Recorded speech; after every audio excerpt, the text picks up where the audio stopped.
what the Orioles have been waiting for, and so has he.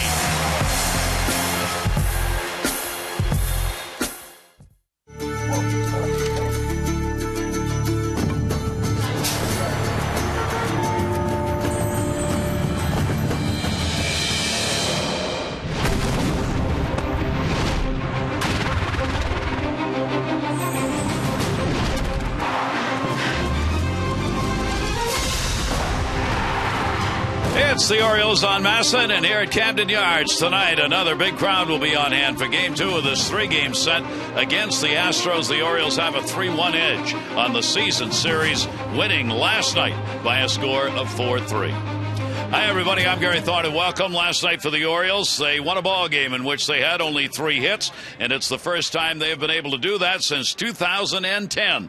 Tonight, they'll look to put up a few more hits and win another ball game. And the trading deadline, thank goodness, is over. Let's take a look at the American League East and some of the deals that will make a difference. For the Rays, they have acquired the bullpen in Jesse Crain. It's going to make him better if he gets better. He has not pitched since June 29, a right shoulder strain, but for the 32-year-old, it was a player to be named later a cash. Why not? Red Sox get Jake Peavy. They have Buchholz out probably until September. Maybe won't get back. They had to have another starting arm. That was a deal they had to make. Iglesias goes. That's a big give.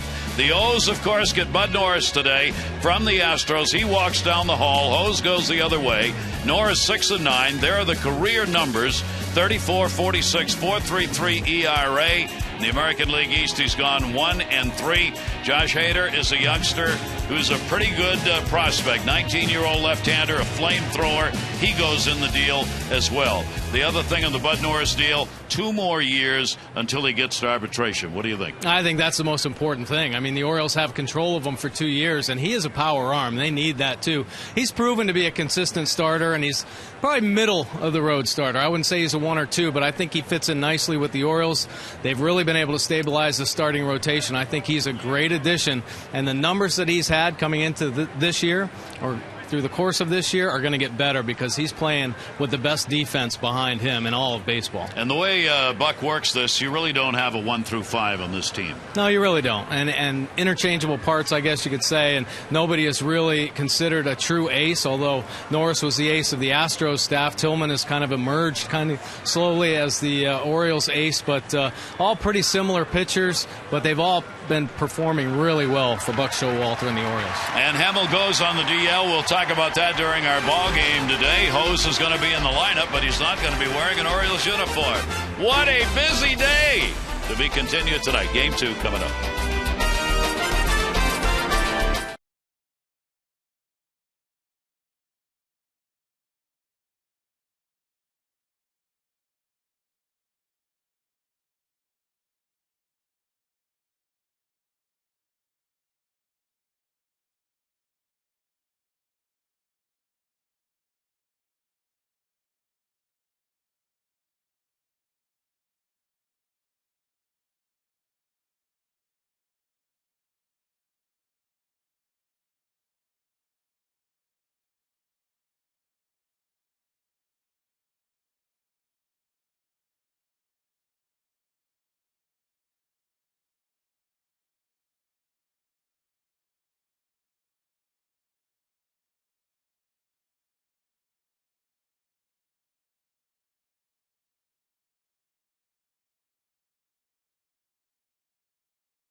All on Masson is brought to you by Intel, by the Intel-powered Ultrabook.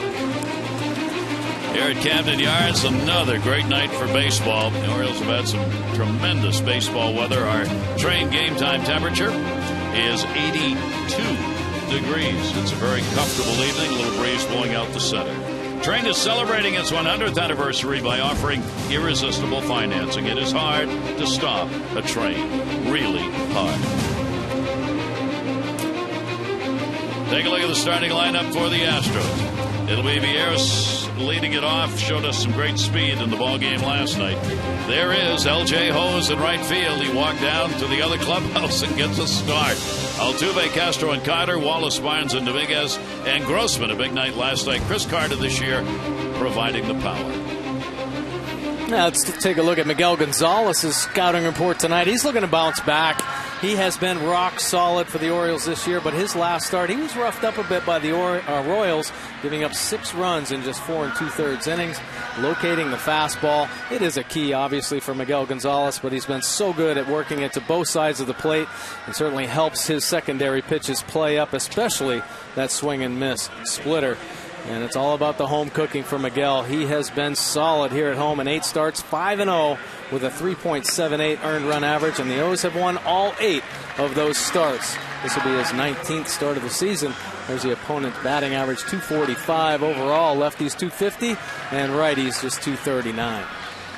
And interesting also, Mike, overall for him, he in the 18 games he started, the Orioles are 12-6. That's a really solid number. It sure is. Well, Miguel has been fabulous since last year. I mean, he has really been a solid starter and probably the most consistent for the Orioles over the past 2 seasons. He's trying to go 2-0 against this Houston ball club as he got the opportunity on June 6th and won the ball game. 6 innings, a run on 5 hits against Houston, and the only other time he has faced them. And we are underway. And the pitch will be taken down low for a ball. A 4-game hit streak for Jonathan Villar, who comes into the ball game with a 1 for 3 last night. And he'll take it to short, right to Hardy. And 1 away.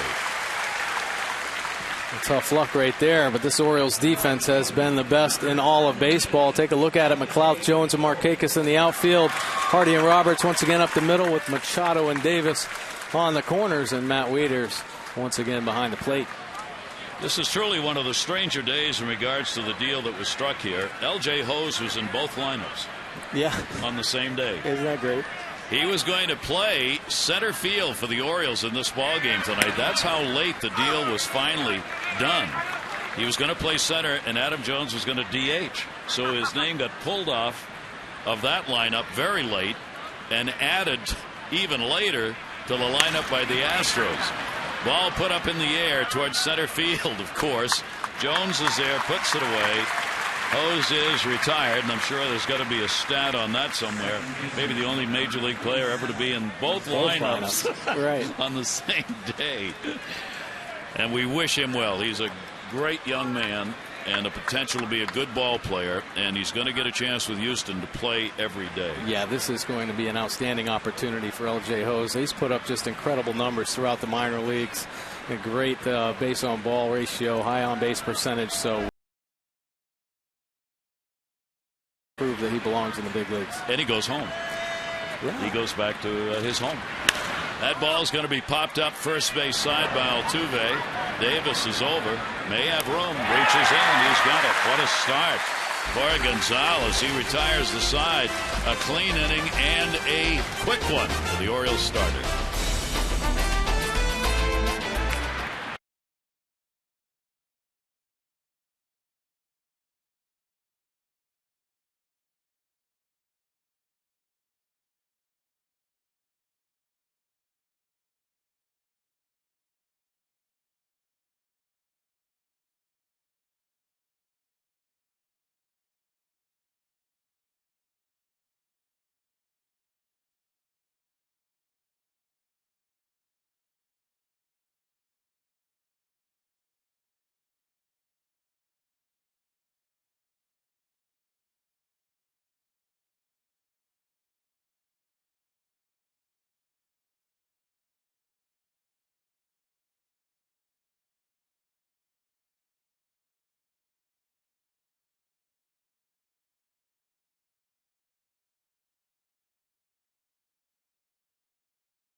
Let's take a look at the lineup for the Orioles. They'll have McLouth, Machado, and Markakis, Jones, Davis, and Wieters, Hardy, Roberts, and Steve Pearce just back on the roster today.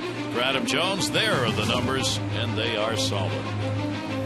Yeah, let's take a look at the scouting report for Brett Oberholzer. This is a spot start. It's his first major league start. Of course, he's making the start because Bud Norris is now a Baltimore Oriole. But he was a starter throughout the minor leagues and pretty good numbers.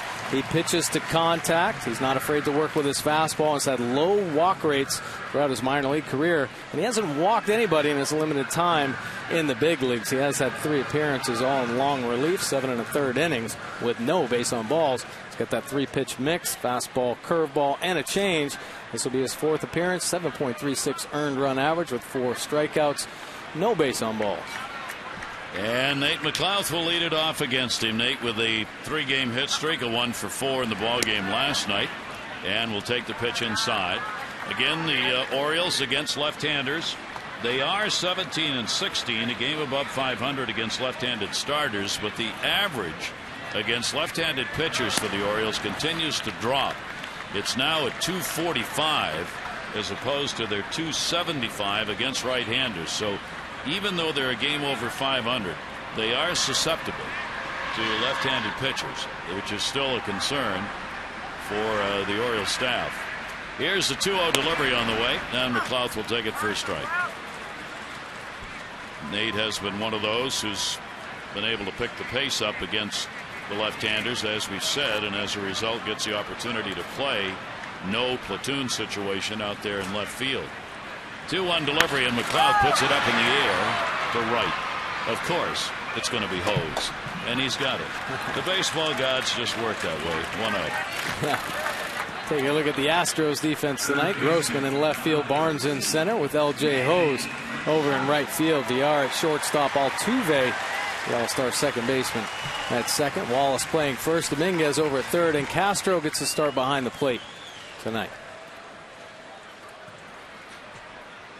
Last in defense, this Houston team. They've committed more errors than anyone else. Manny Machado. Machado with an 0 for 3 last night, 0 for his last 11. Manny goes after the first pitch, first base side. Brett Wallace is playing there, and he's got it. Somebody in a hurry here tonight?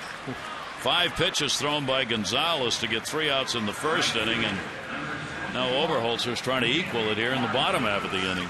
Well, both teams coming out aggressive, but nothing really to show for it. You mentioned this Astros defense being the worst in the major leagues, and talk about Bud Norris having to pitch with that defense behind him, and that kind of wears on a pitcher. You know, outs that should be made obviously add to the pitch count and just the longer inning, so I'm sure he's going to enjoy pitching to this Orioles defense. 2 down. Nick Markakis will take it down low for a ball. And we are going to get to see Norris tomorrow night. He's going to pitch against Jordan Lyles, and Tillman's been moved, I believe, to the second game now in the series, or Friday against Seattle. I'm sorry, Friday against Seattle. 1 ball, 1 strikeout. 2 down. Nick Markakis, and the pitch will be taken down low for a ball. Markakis continuing to keep the average up at 285 on the season. 19 doubles, 8 home runs. Of late they have been the base hits and the runs scored as a result that have meant the most to the Orioles. 2 ball, 1 strike delivery on the way, and that will be fouled back, and the count goes to 2-2. Nick made a good point tonight talking about starting pitchers for the Orioles. He was saying around the cage, you know, we get starting pitchers who've got an ERA under 4 or right around 4. We're going to win ball games. Well, definitely. This Orioles offense can produce some runs. Yeah, exactly. That's his point. I mean, the Chens and the Gonzalez are going to have ERAs better than that. And a strikeout recorded. So each pitcher starts it clean. 1, 2, 3 innings. We go to the second. Gonzalez back to work.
their manager, they may be a little shy in the bullpen, as Travis Blackley, a left-hander, in batting practice earlier today, watch what happened to him in the outfield.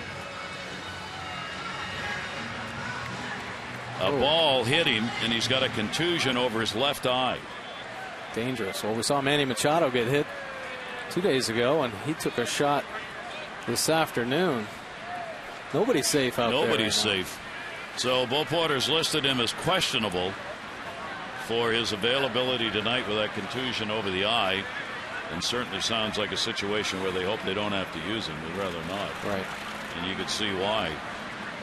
Here's Jason Castro. He will foul off the first pitch. Castro had an 0 for 3 in the ball game last night.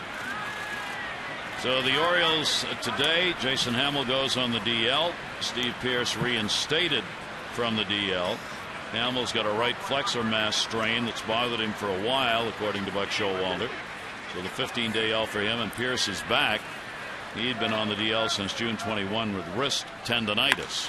Ball put in the air to the gap, right center. Jones going over, racing back, won't get to it. It'll take the hop up and over. And Castro's got a leadoff double, ground rule double here in the second inning. And Orioles fans, how would you like to win a hitting lesson with Adam Jones? No kidding. You sign up for Masson's Touch 'em All rewards to follow, share, and score big prizes. Go to MassonSports.com to sign up. Being social has its rewards. The ever-changing landscape of Major League rosters. And it's not done. A lot of fans, because you hear so much about it, this trading deadline that ended today doesn't mean trading's over. It just means from now on you got to put players through waivers in order to get a deal completed. But there will be deals struck over the next 2 months. Chris Carter. Carter 0 for 4. Ball game last night, 0 for his last 10. Good little slider right there from Miguel Gonzalez to get ahead of Carter. Carter, a very dangerous hitter. The 19 home runs on the year. Of course, very susceptible to the strikeout. But nonetheless, you make a mistake, and he can hit it a long way. He is number 1 in strikeouts in the American League. 0-1 delivery by Gonzalez to him, taken outside. These hitters, for the most part, have had 2 or 3 at-bats against Gonzalez coming out of that first start. That's the only time he has faced them, so not a lot of experience for either side in that regard. Castro on at second base, leadoff batter with the first hit of the ball game, and WIETERSC is going to go out to have a word with the starter. Yeah, definitely has to be about the signs right here. Surprised that one of the Orioles infielders aren't in there, because Matt WIETERSC went out there quickly. He must have seen something possibly from Castro, maybe a different movement out there leading off second base. You certainly don't want Chris Carter knowing what's coming.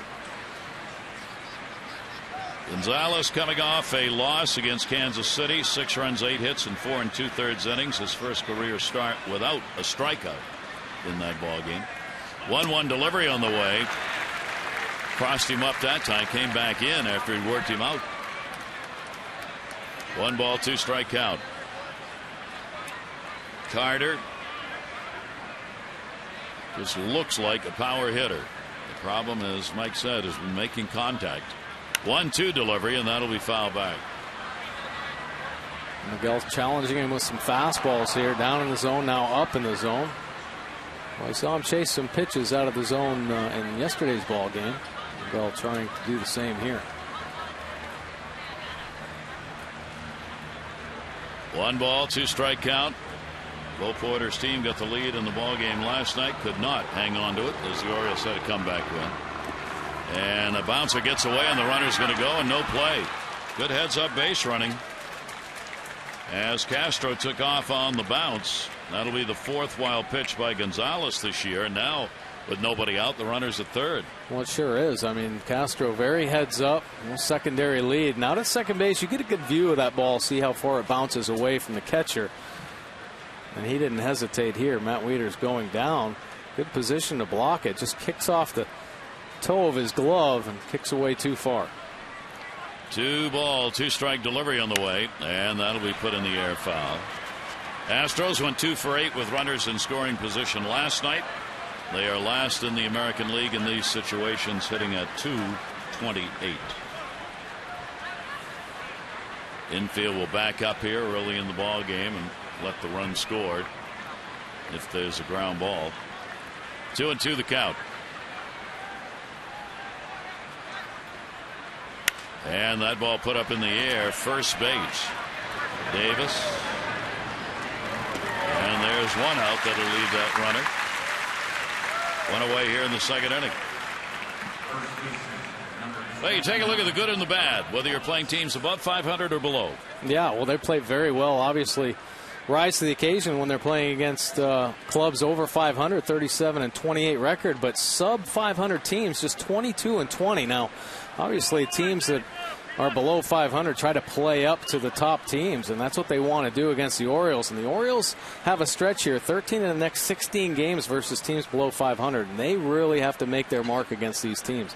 These guys are trying to play spoiler against one of the better teams in baseball, and they're taking chances. We saw last night a stolen base of home plate, so they're going to push the envelope a little bit, see what they have, especially teams with younger players. And as this season goes on and teams fall out of contention, you're going to see more younger players trying to expose themselves and prove that they belong in the big leagues. Very dangerous teams, those teams that are out of contention. And this, of course, one of them in Houston.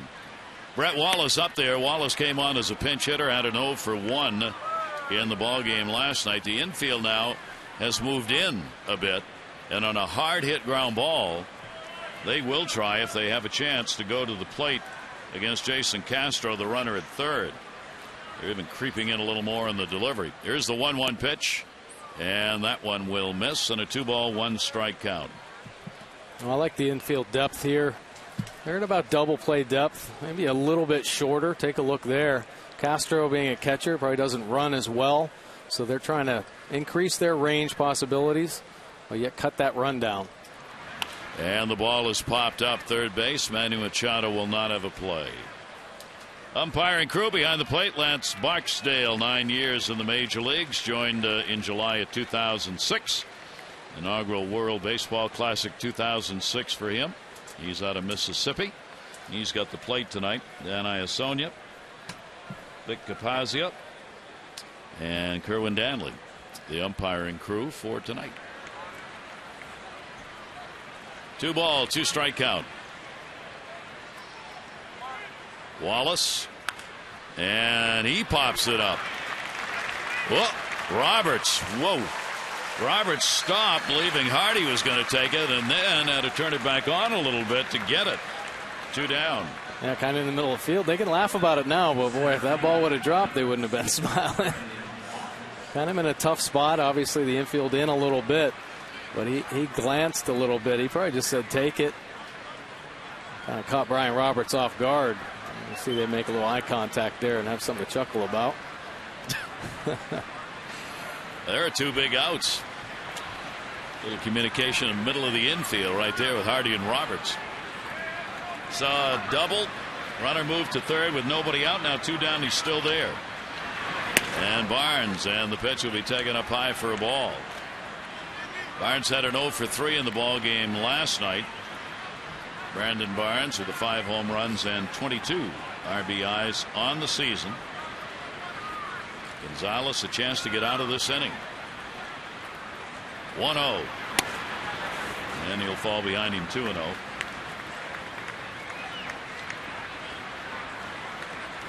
Only 5 pitches in the first inning. The rest of those eaten up here in the second. Astros are 1-4 on a current long road trip. Orioles here at home 2-2 in the stand. Ball in the air. Jones going back. Can he get there? No. It'll fall on the warning track for a double and an RBI. So Barnes delivers with 2 down, and the Astros are on the board 1-0. Pitch just a little bit up in the zone from Miguel Gonzalez. Stayed over the heart of the plate. Take a look at the Nissan pitch track here. Matt Wieters setting up down and away. That pitch is middle up, and Barnes doesn't miss it. He drives it into the gap. Adam Jones, a good job getting to it, but unable to come up with the big out. So big 2-out hit right there as Barnes delivers. Double number 11 on the season, RBI number 23. 2 down still, and the pitch will be taken for a strike. This is Matt Dominguez, their third baseman. Picked up a run last night with that 1 for 4 that he put up, hitting at .228. As you can tell, as these Astros numbers are flashed before your eyes, they struggle. Offensively, they are last in average, next to last in runs. Ground ball up the middle, but you wouldn't know it here. That's going to get another run in. Barnes will easily score as the ball had no traction. Just enough to get into center field and then died. So Dominguez gets a 2-out RBI single, and it's 2-0. Yeah, another seeing eye single from the Astros here. Last night they came up with a couple big ones early in the ballgame. This one finding a hole up the middle and just slow enough where Barnes can score easily and uncontested. So a couple of big hits with 2 down. This is just what you're talking about. Players trying to get their name in front of their manager and their organization by doing things like this. 19 thrown here in the second inning, and Grossman coming up. Robbie Grossman had the big ball game last night with that 3 for 3. Switch hitter, good speed. And whoa, did he tear into that? Way back in right, and goodbye home run. And I believe that one ended up on Utah Street. He crushed it. A 2 RBI homer, and the Astros have a 4-0 lead. That is his first major league home run.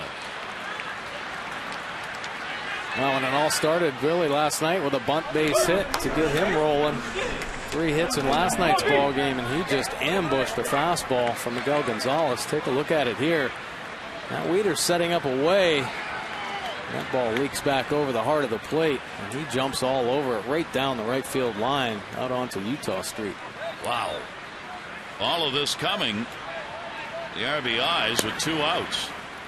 And 4 runs on 4 hits for the Astros. The 15th home run against Gonzalez. Only the 3rd, though, by a left-hander. And the leadoff batter swings and misses. Villar lined out to short his first time up. Jonathan Villar hitting at .267. Another speedster. Grossman's going to remember that one. His major league first. 1-1 delivery on the way, and a swing and a miss on a tailing pitch away. That's about as hard as you can hit a ball. He really. That's a guy sitting on a pitch and getting it. Yeah, he covered that one. 1 ball, 2 strike count. And Villar will take the pitch for a called strike. Gonzalez gets the K, but 4 runs in on 4 hits, including the 2-run homer by Grossman, and the Astros have the lead.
From Baltimore, Linda's already won $500 for being selected.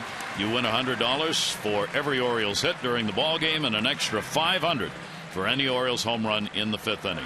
For your chance to be the Maryland Lottery Hit It Big contestant of the game, play 5-card cash. Go to mdlottery.com/Orioles to enter.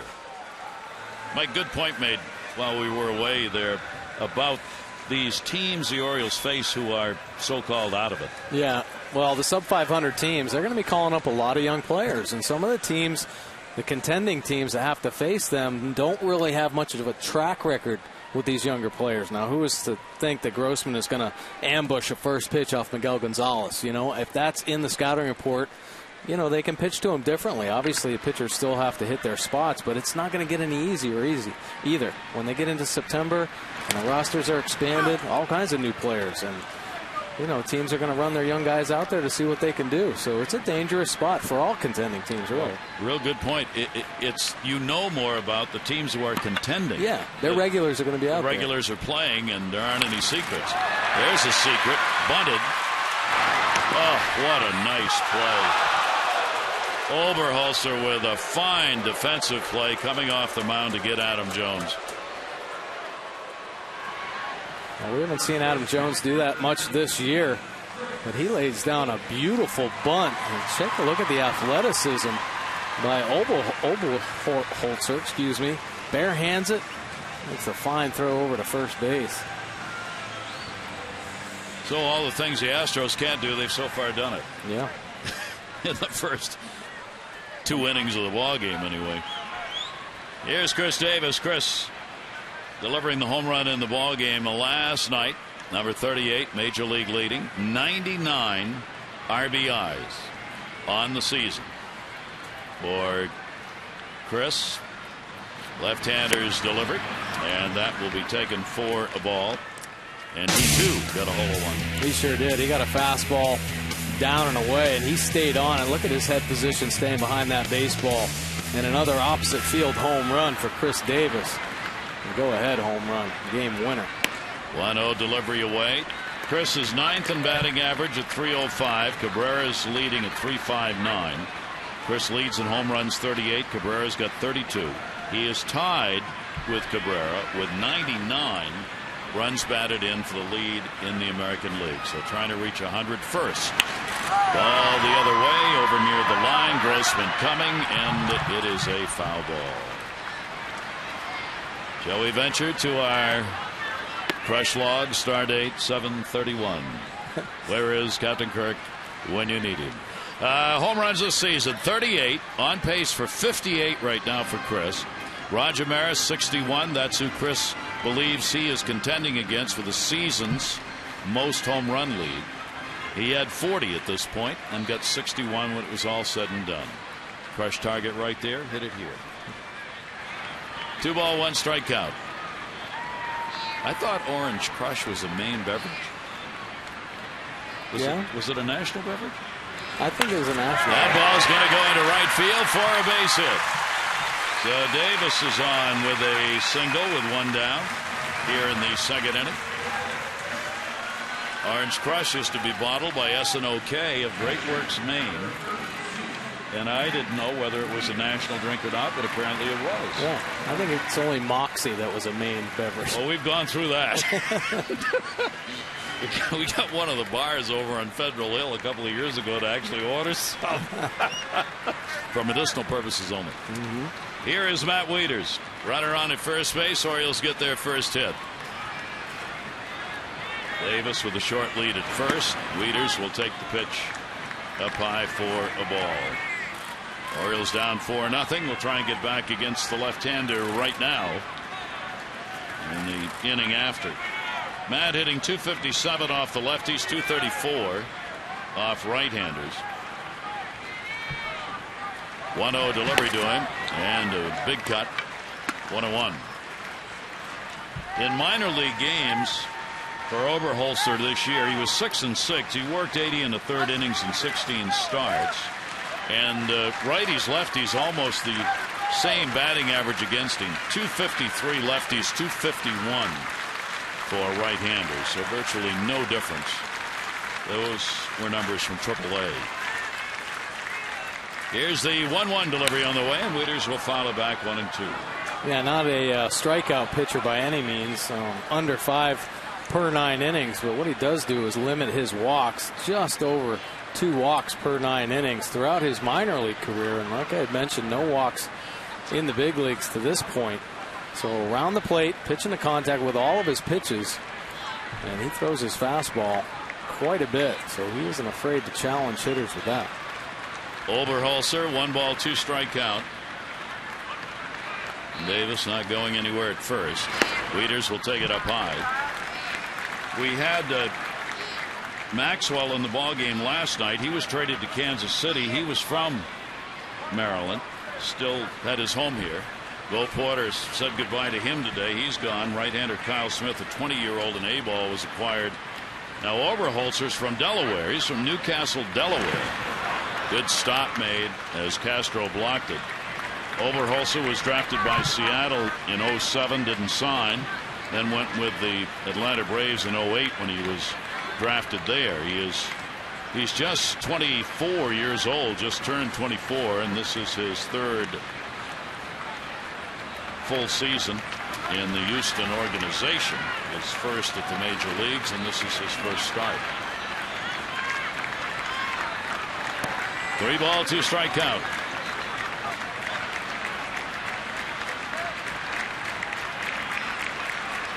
Left-hander's full count delivery, and he got it. Second strikeout, 2 down. Yeah, Matt Wieters kind of questioning the call right there, but really good location right here. Take a look at the Nissan pitch track. Perfect spot, down and away, 90-mile-an-hour fastball. Just locks Matt Wieters up. That's the spot you want to hit. So 2 away with Davis on at first base, and here's J.J. Hardy. J.J. 253 on the year with a 1 for 2 and a big 2 RBI base hit in the ball game last night. They got the Orioles back in it. Chris Davis would deliver the home run that would be the game-winning RBI. As we mentioned in the open, for the Orioles, winning a ball game in which they scored 4 runs and only 3 hits in the game. The Orioles had not done that since the 2010 season. Winning a ball game and getting that many runs on just 3 or fewer hits. Hardy with a 1 ball, 1 strike count. Now look at Harrell on the right there. He ran into some command issues, had 3 walks, which loaded the bases. That's when J.J. Hardy broke up the no-hitter and picked up the 2 RBIs. And then another walk led to Chris Davis hitting the 2-run home run. So base on ball certainly hurt Harrell in last night's ball game. The Orioles took advantage of it and got it done. Boy, if Hardy's going to hit against anybody, you can see it's probably against this ball club. 9 for 15 with a home run and 5 RBIs this year against Houston. Far and away the best numbers for an Oriole in the Houston series. 1-2 delivery, got out in front of that, popped it up third base. In foul territory. Matt Dominguez is there to put it away. No runs, 1 hit, no errors, 1 left on base, 2 complete, and the Astros lead.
team today. The pitcher, 28 years old.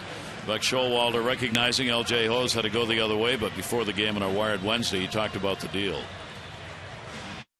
Well, I'm proud of our organization being able to develop players to the point that we're able to acquire somebody that helps our major league club, and it's about assets. And so these two good young men, kind of stings a little bit being local, but it's going to help their lives. So I take good feeling with that. And I know Dan's been working very hard. We like Norris. A big part of it is he's under control for 2 more years after this, and you never know what when you go into trying to acquire players. In the offseason, you're going to be trying to acquire this guy. And Norris will make his debut with the Orioles tomorrow against the team he was on when he came to the ballpark today. It's just so strange. He will go against Jordan Lyles, and then Tillman will be working the first game against Seattle. Feldman will work game 2 and Wei-Yin Chen game 3. Jason Hamill coming out of that rotation, going on the DL today. I think Buck Showalter was right in talking about the player development. I mean, getting young players and developing them so that they can make these type of moves. They've made a couple trades this year already, and used some of the minor leaguers to act those trades out. So a great sign for the organization overall.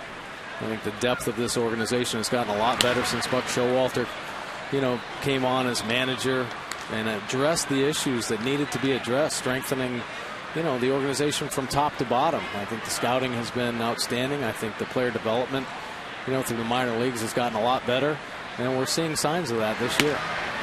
L.J. Hose, did he go? He's going to pick the bat up again. Then Iasonia down at first base said he went around. So a strikeout picked up by Gonzalez. Hose 0 for 2. Well, L.J. Ho's been very patient at the plate throughout his minor league career, but this time gives chase to a fastball up the top of the zone. Saw the bat head go out in front of home plate.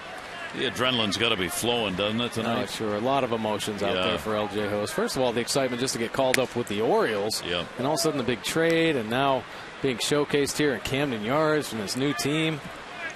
Boy, a lot of stuff going on. It's a big day. Here's Altuve.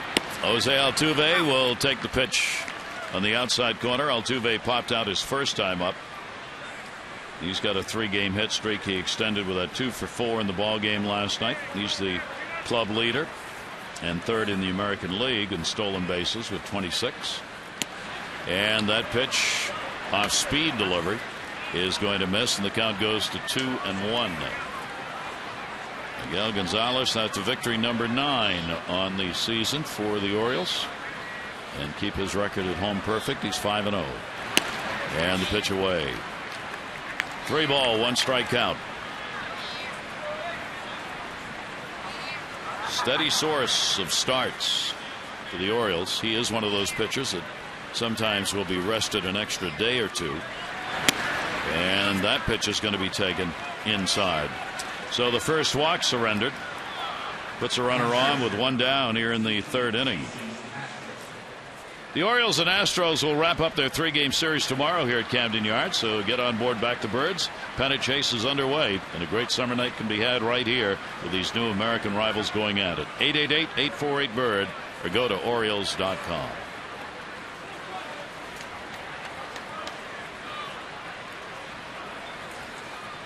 Here is Castro. Jason Castro doing the catching. Double, led off that 2nd inning and scored. First of 4 runs. Gonzalez with a throw over. Castro at first base in a ball club that will run when given the opportunity. Castro is a decent base runner, but would not certainly expect him to take off here. He's got a couple of stolen bases, 2 out of 3. And that's going to be ripped into the corner. Markakis will make the run to go get it. Castro on his way to 2nd. Altuve at 3rd will be held up by Tremblay, and it's a double. So the Astros have brought their bats with them in this one, and Castro's got 2 doubles and 2 at bats tonight. Yeah, Castro, a very dangerous hitter. He had a pretty good series against the Orioles at Minute Maid Park, and he jumps all over this pitch, turning on the fastball in the inner 3rd and hammering it down the right field line. I think Altuve running a little cautiously as he made it into third base. Altuve's had problems with the hip flexor problem, and it certainly didn't look like he's able to run 100%. The Orioles will bring the infield in. Here's Carter, who popped out his first time up. And the pitch outside for a ball. 2 for 4 with runners in scoring position so far for Houston in the ball game, and they get a chance here to tack on some more early in the game.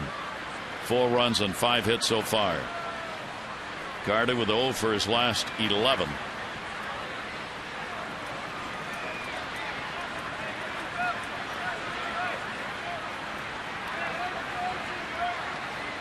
Infield in, and a swing and a miss. 1-1.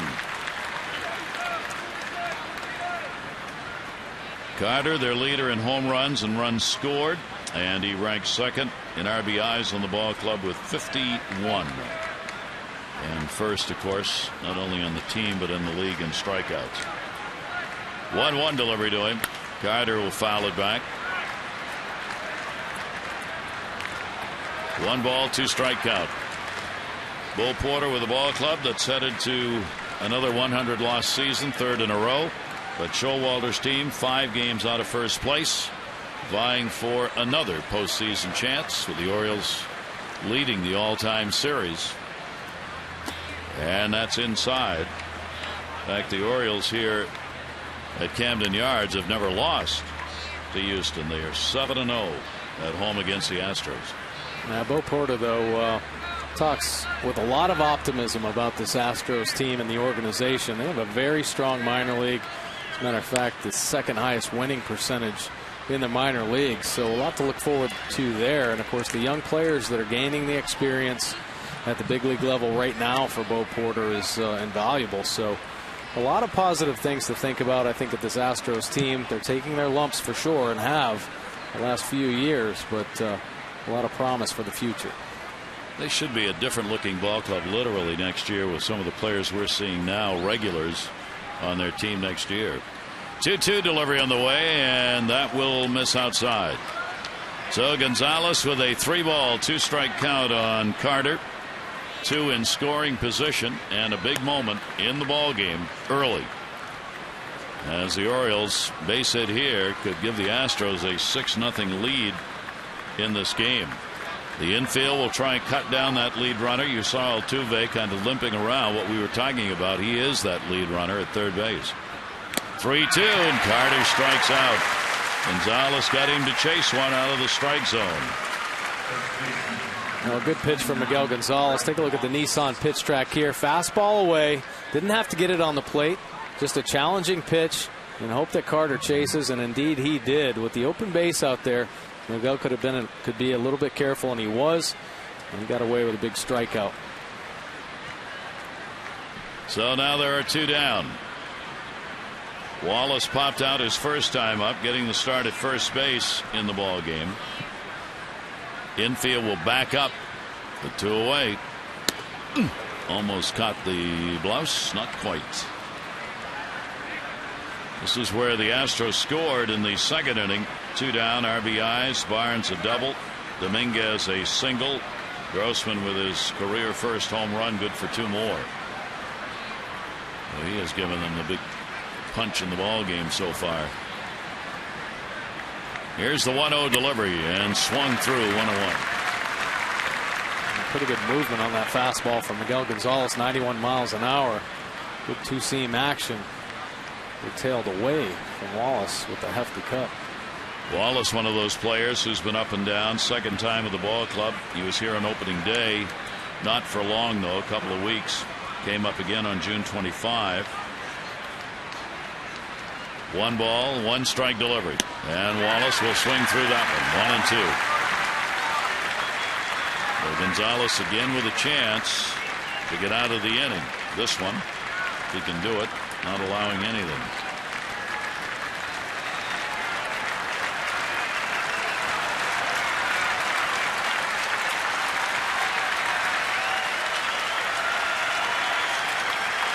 Altuve and Castro, the base runners. Here's the 1-2 delivery, and that'll be up high. As you might expect with this Houston team, they do pile up the Ks when you get the leader in strikeouts and others who are young and swing at pitches.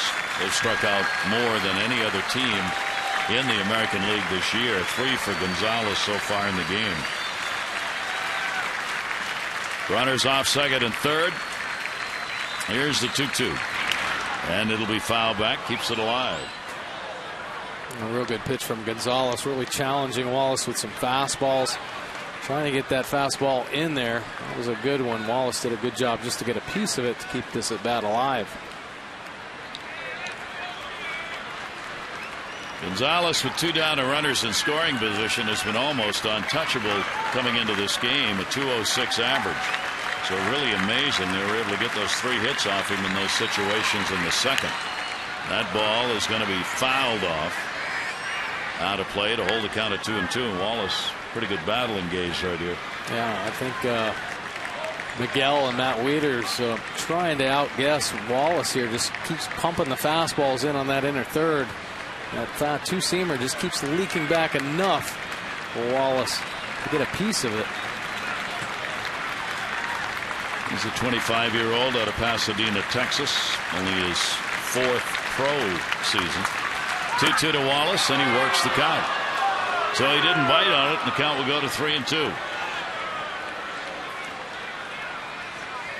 Gonzalez having to work. Altuve at third base. Castro on at second. There are 2 away.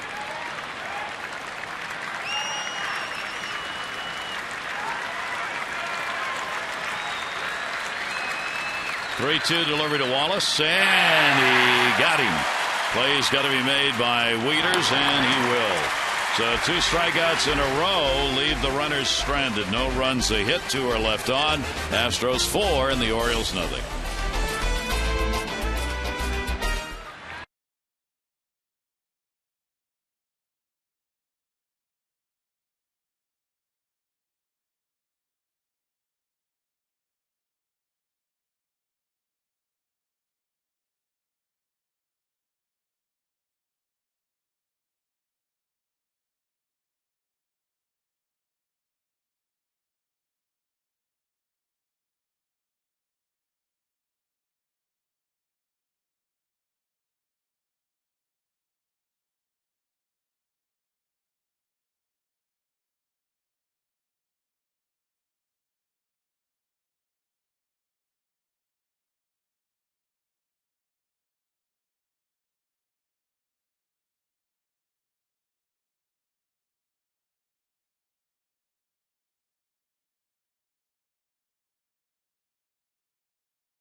Who'd have thought the Pittsburgh Pirates would have the best record in the majors here at the end of July? 64-42 lead the Cardinals by a game and a half. The Dodgers 19-5 in July, the second best in the majors. Only Tampa Bay has a better win percentage in July than do the Dodgers. And for James Loney of Tampa Bay, his .363 road average this season is the best in the majors. I give you a who'd have thought on all of those. Yeah, I agree. Los Angeles Dodgers really coming out of nowhere with a huge month of July to take the lead out there in the National League West. When the Orioles were out playing Anaheim, I mean, when you talk to the people on the West Coast, it was a done deal that Socia was going to go to the Dodgers. Mattingly was going to get canned with the Dodgers, who were playing terrible baseball, that they're going to make the managerial change. It was all but done. Nope. No. Nope. Look not at at him all. now, right? Look at him now. Here's Ryan Roberts. He shows bunt. He will take the pitch for a strike. Roberts leading it off here in the bottom half of the third inning. Pierce and then McLouth to follow.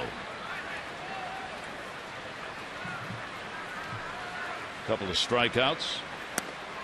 Oberholzer, keep in mind it is his first major league start. He did have the starts in the minors, but since being called up, he's been out of the bullpen 3 times. Last pitched against Texas. Ball pumped in the air, center field. Barnes over to get it. Roberts is retired. Barnes a real good defender out there in center field for the Astros. He came up with some incredible plays when the Orioles were down at Minute Maid Park. Gap to gap, really goes and gets him. 1 down. Here's Pierce. The Orioles get Steve Pierce back off the DL. He's the designated hitter in the ball game tonight.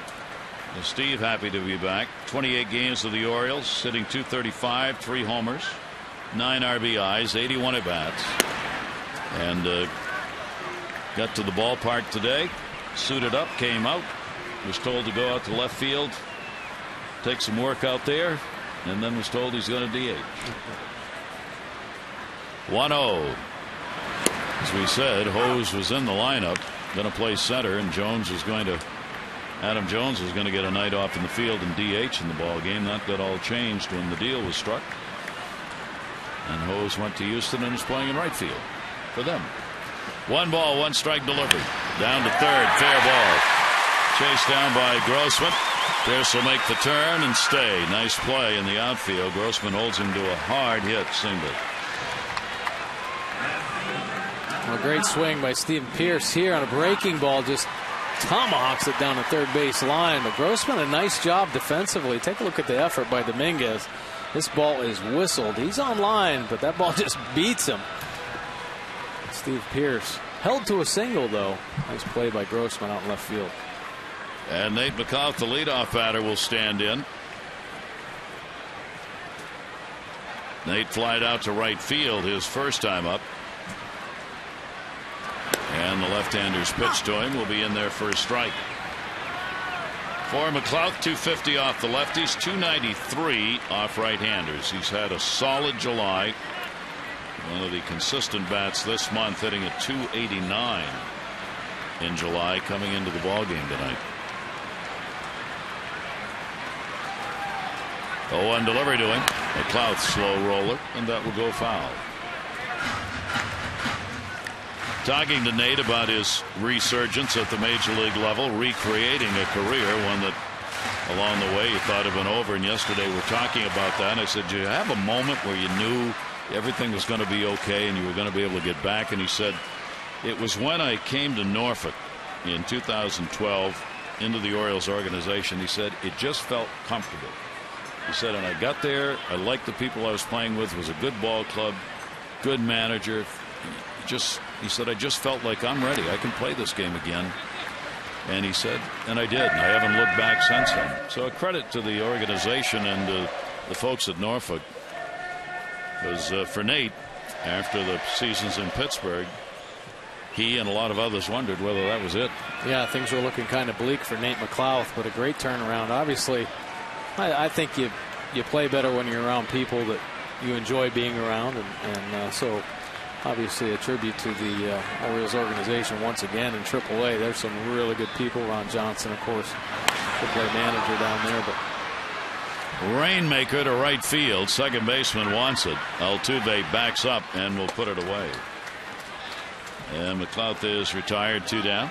Our Extra Mile Index, the Firestone Complete Auto Care Extra Mile, brings it to you. Yeah, Major League Baseball hits leaders. Miguel Cabrera, 137. Mike Trout, 137. But Manny Machado right there at 135 base hits. Adrian Beltre, 132. And Segura with 132. Manny will get right back up there on top. Get his bat going again. Machado popped out his first time up. Runner at first base, Pierce, 2 down. Manny at 295 on the year. And will take the pitch on the outside corner for a strike. 4-5-0 for the Astros. 0-2-0 for the Orioles. Machado 278 off lefties, 304 off righties, facing 24-year-old left-hander who popped that one foul. You take a look at the numbers for this youngster. He's done so many things. The most hits in the American League by a third baseman under 22 is held by Buddy Lewis, who played in 1937. He had 210 hits. The youngest third baseman to lead the majors in hits was George Brett with 215 in 76. And the youngest third baseman to lead the American League in hits was George Brett in 75 when he had 195 hits. Manny Machado's got a chance of reaching into that area. Yeah. If the bat stays hot for the final 2 months. He has a great chance to do that, and I don't see why not, barring injury. I mean, he's had a consistent approach. He's running into some trouble here, but all hitters go through ups and downs, and I think the excitement of the opportunity to play in the postseason is going to re-energize a lot of these players on the Orioles. With 135 hits, Manny Machado, a real shot at taking over some of those marks as far as young players, young third basemen are concerned. And for Jim Presley, his hitting coach, watching him day in, day out go through the routines, continues to be amazed at the consistency of that routine every day. Machado's going to go to short, play at first. Nice pick made. And this team, which is last in defense in the majors, is doing everything other than being last so far in this game. Astros 4, Orioles nothing.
Baseball on Masson is brought to you by 5-Hour Energy Shots. Pretty night. Great night at the ballpark. Orioles here in this homestand. Independent race. Folks coming out to see the O's here in Birdland, and couldn't ask for nicer nights to be out at the ballpark. Right back here tomorrow. This 3-game series against Houston will conclude. Chance to come out and see Bud Norris make his debut in an Orioles uniform. Jordan Lyles on the other side, as these two teams will wrap up the season series. Orioles have the 3-1 edge at the moment against this team. There's Bud, the new acquisition from Houston. Barnes will take the pitch outside for a ball. Brandon Barnes, double, RBI in the second inning. Dominguez an RBI single. Grossman a 2 RBI homer. That'll skip to the backstop. Orioles, with the 2 hits in the ball game, both singles, have not advanced a runner beyond first base yet. And a 2-0 count. Gonzalez with 58 pitches thrown so far. Here's the 2-0 delivery. Taken, and it's there for a strike. After that first inning, thought Miguel Gonzalez was going to be on cruise control, but Astros hitters changed that in a hurry. Big second inning, and then had him on the ropes in the third as well. So Miguel Gonzalez labored through the last couple innings. 2-1 delivery. That's going to be a base hit into center field. Oh boy, the bottom part of this order haven't been able to get him out yet. A leadoff single here in the 4th inning. Get on board during the playoff chase by picking up the Birdland Summer 6-pack. You get a ticket to 6 games of your choice, including 2 against either the Yankees or Red Sox at one low price. You'll pay non-prime prices for prime games you don't want to miss out on. So lock in your seats now. It's Orioles.com or 888-848-BIRD for info. Yumma.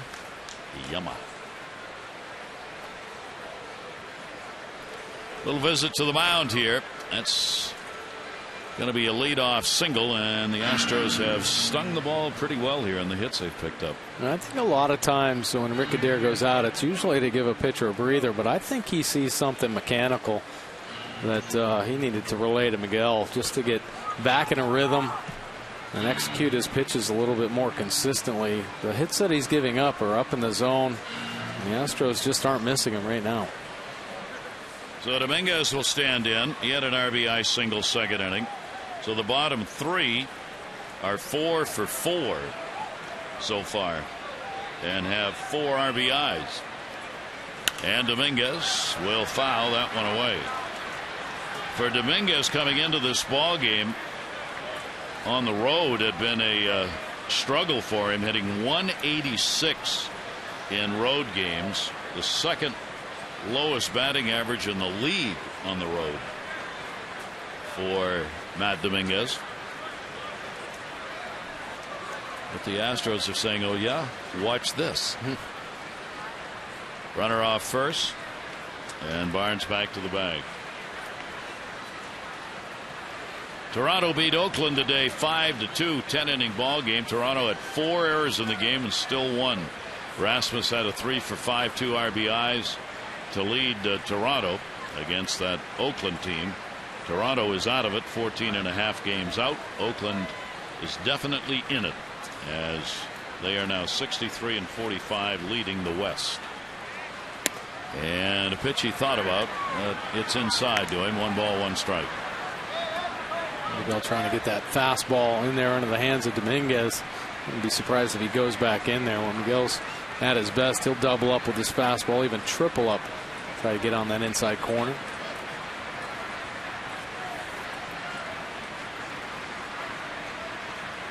Short lead at first base for Barnes, and that ball is going to be fouled away. Gonzalez able to get ahead of him. 1 ball, 2 strike count. Here in this ballpark, we told you he's 5-0 this year. 14 career starts here. He's 8-2, and his ERA is 4 in home games. And he's never had consecutive losses in his first 33 career starts. He's trying to avoid that. He lost his last start, trying to keep that record alive. We were talking about getting what Nick Markakis was saying, give this team a pitcher with an ERA 4 or under, we're going to win games. All of Gonzalez's losses have come when the Orioles have scored less than 3 runs. If they get 3 or more runs, he's 8-0. Yeah. 1 ball, 2 strike delivery. That's going to be a base hit into left field. McLouth plays it on the hop, and the first 2 are on here in the 4th inning for the Astros. Time for our AT&T Mobility Trivia Fact. Yeah, the O's are on pace to make just 48 errors this season. Major League record for fewest errors in a 162-game season, 65. That was by the Mariners back in 2003. This defense has certainly been a key to the Orioles' success. They are rock solid out there. Look for more Gold Gloves for this Orioles team. So threatening again, this Houston team, and T.J. McFarland up in the bullpen. Robbie Grossman. So the bottom 3 are 5 for 5. Grossman bunting. It's a good one. Gonzalez up, throw to first, and just got him in a good play. What a fine sacrifice by Grossman, who had his career first major league home run in his first at bat. He moves the 2 runners up. Yeah, a really good bunt right there from Grossman. Nice play by Miguel Gonzalez. Not to panic and try to do too much. He gets off the mound really well. Bare hand quick snap throw just in time to get the speedy Grossman. So Grossman moves the runners into scoring position. That'll be his third sacrifice of the year. He's playing in just his 31st game of the year. And here's the top of the order again. Jonathan Villar has struck out and lined out. The infield again is moved in. Barnes, the lead runner, at third base. And the pitch taken for a strike.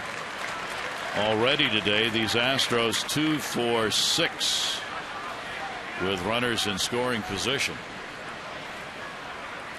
And to look down to Dave Tremblay at third, relaying the signs to Villar. He too a speedster. And the way the Astros are playing it, expect anything. 0-1. Infield creeps in another step, and he did square around. If he meant it, it was a safety, obviously, as Barnes stayed at third. You're exactly right, Gary. You have to be ready for any situation. I mean, they could squeeze, they could safety squeeze, and that was certainly the play.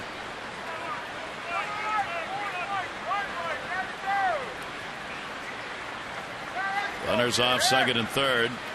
1 ball, 1 strike count. We are swinging through that one, and it goes to 1-2. Astros left 2 on in scoring position in the third inning, and here they are again with a chance. This is where they've had trouble all year finding those big hits. Barnes the single, Dominguez a single.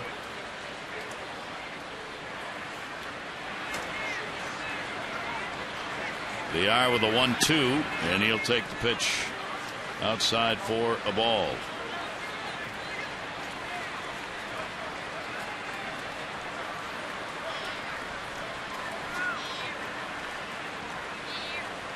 He has not had many chances with runners in scoring position. It's only his 9th game.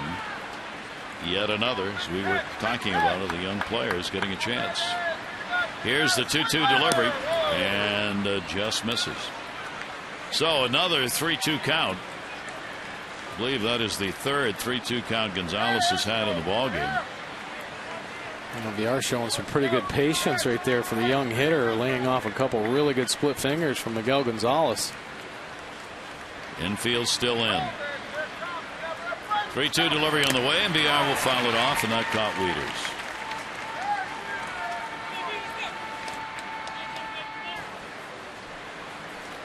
And that's going to head out. And take a look, another split finger, this one over the plate, and catches Matt Wieters on the inside of that right ankle.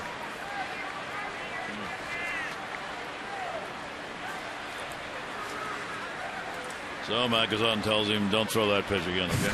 Yeah.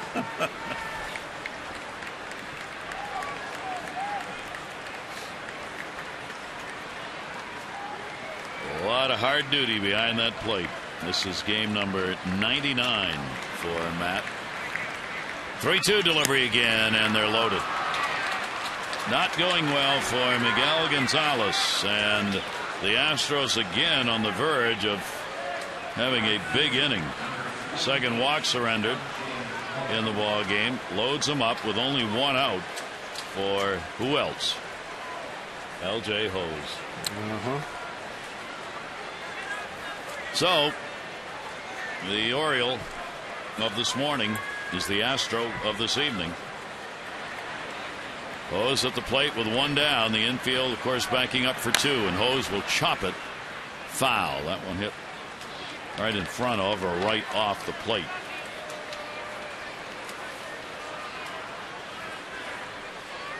You know, there have to be some fans who were around town today and didn't see TV or listen to radio, getting ready for the game, driving in or whatever. We were looking out there going, yeah, doesn't he play for the Orioles? What happened here?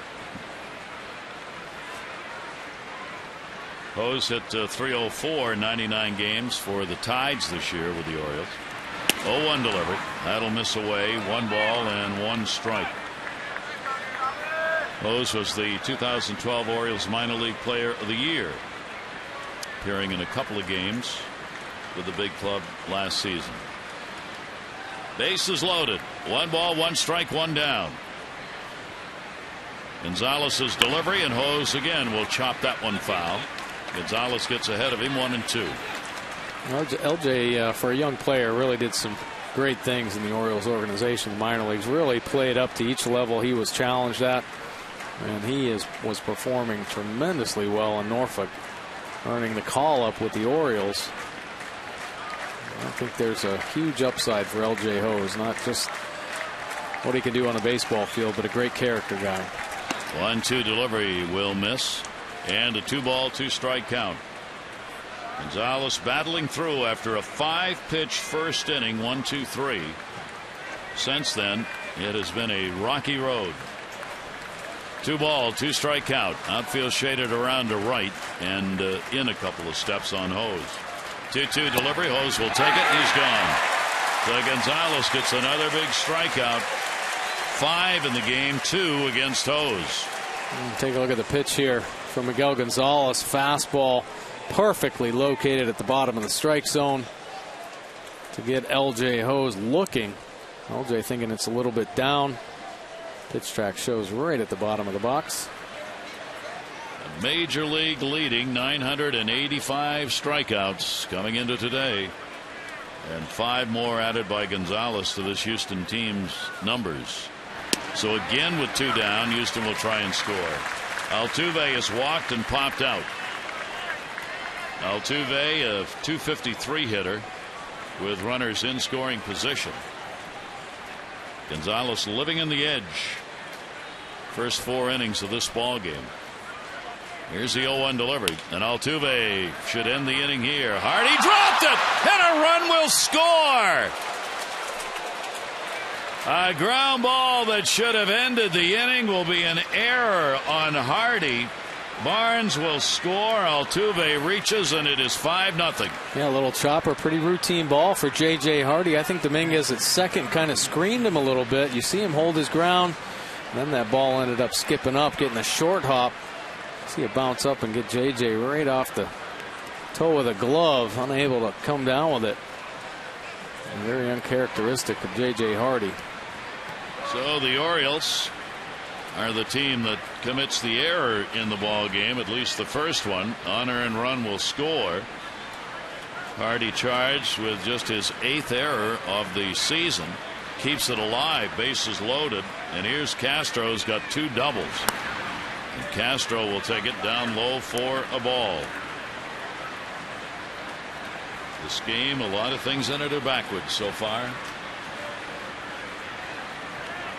5-0 lead. Castro doubled in the second leading off, doubled in the third, and was left stranded. Gonzalez with a 1-0 delivery on a check swing that's going to miss inside, and it goes to 2-0.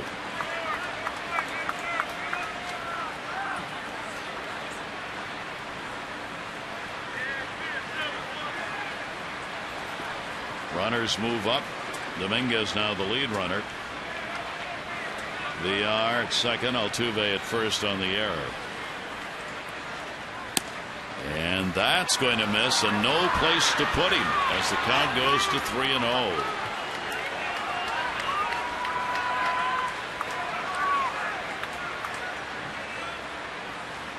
Do you let him swing here? Oh, yeah, you do. Yeah. 3-0 count.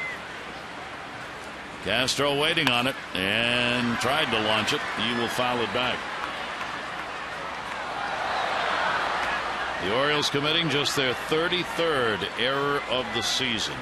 Closest to them defensively in errors, Tampa Bay with 40 coming into today's play. And the Orioles, with those good numbers, of course, have not surrendered a lot of unearned runs. There's one on the board in this ball game. 3 ball, 1 strike count. And Castro drills it in the air to center. That is way back. And goodbye. A grand slam. Home run for Jason Castro in an inning that should have been over.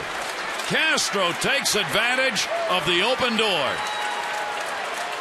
his first career grand slam and his 13th home run of the season, and a 9-0 Houston lead. Well, one thing that the Orioles have been so good at this year is not giving teams extra opportunities. And the Astros capitalizing on a mistake. Miguel Gonzalez, an elevated fastball, 3-1 count. Castro, he's shown he's going to be aggressive. A couple doubles and now a big grand slam. And a 9-0 lead for the Astros in the 4th inning. And the 8th batter of the inning, Chris Carter. Carter has popped out and struck out. And that's going to be a base hit into center field. And Gonzalez just about done for the night. And here comes Buck Showalter.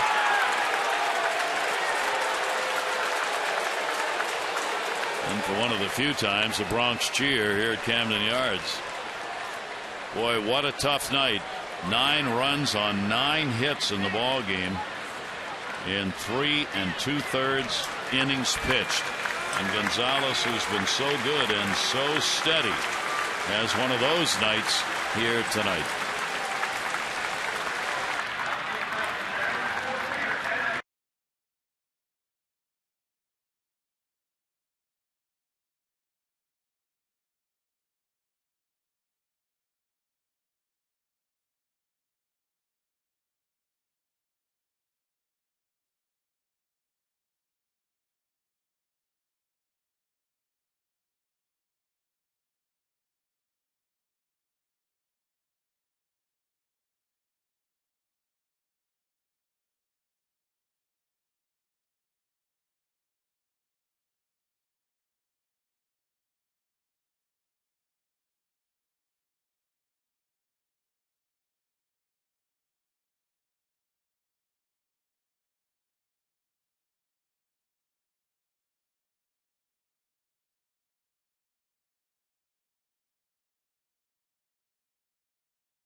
Miguel Gonzalez, he'd given up 9 hits to Cleveland earlier, but this is the most runs he has given up at the major league level. Yeah, very tough outing from Miguel Gonzalez. Just 3 2/3 innings, 9 hits, and the 9 runs, 4 of them earned, just and 5 strikeouts, but didn't have the command of his fastball tonight. Left a lot of pitches elevated, and this Astros lineup took advantage of it. Teammate TJ McFarland now in the ball game. This will be his 25th appearance. 4.13 earned run average, 43 strikeouts to 18 base on balls, and opponent batting average at 265. Buck Showalter needs TJ McFarland to eat up some innings here. And they batted around here in the 4th inning as Wallace is the 9th Astro to come to the plate. He is 0 for 2 in the ball game. Runner on at first base, Carter. A 5-run 4th inning. They are all unearned. And a swing and a miss. The Orioles came into this ball game having surrendered 18 unearned runs all year. 18. They've given up 5 in 1 inning, with the grand slam home run being the big blow. Wallace with the 0 for 3 in the 2 games. Pinch hitter last night, starting at first in this one. 1-1 delivery on the way, and that'll be chopped off Wieters. And a 1-ball 2-strike count.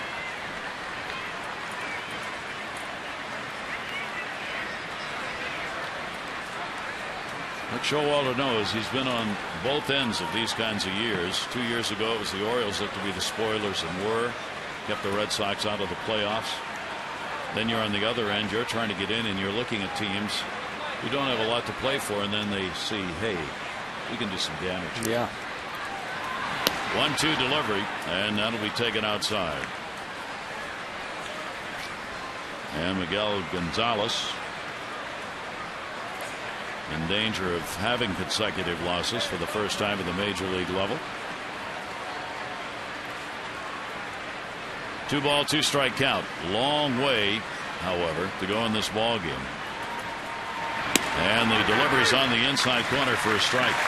So McFarland gets it done, but a big 5-run unearned inning and a 9-0 Astros lead.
Game. Gary Thorne and Mike Wardick with you. And Mike, from a player's perspective, when you get into these kind of games early in the ball game, we're only going to the bottom of the fourth. What's going through your mind as a player? Just keep having good at bats. I mean, you're not out of it. This Orioles offense isn't out of it. We've seen them explode for huge offensive production. So it's early in the game. We got a lefty, the inexperienced lefty out there. Get him on the ropes and see what happens. Just roll the dice. Just keep having quality at bats and see what happens. And don't try and get 6-run homers. Oh, that's the key, obviously. You don't want to give away at bats. Yeah. Just keep putting together good ones. Well, the Orioles are going to try and do that, as the Houston Astros certainly have been able to do it. This left-hander, first major league start. No walks, 2 strikeouts so far, and the Orioles have only picked up 2 singles off him. Here's Nick Markakis. Nick struck out his first time up. Go to the bottom half of the 4th inning.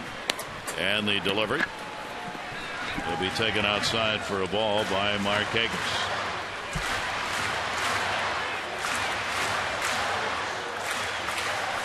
He will try and keep the adrenaline down, looking for a major league win. Markakis will foul that right straight back into the screen.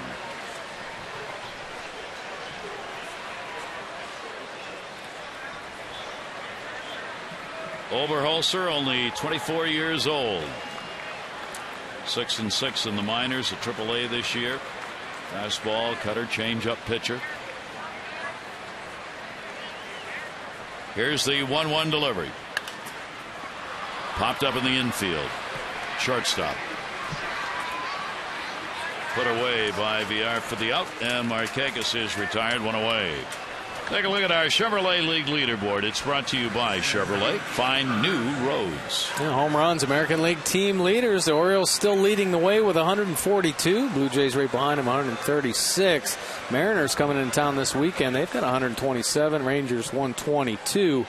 And the Tigers with 120. Take a look at that American League average at just 110. The Baltimore Orioles destroying that number. And here's Adam Jones.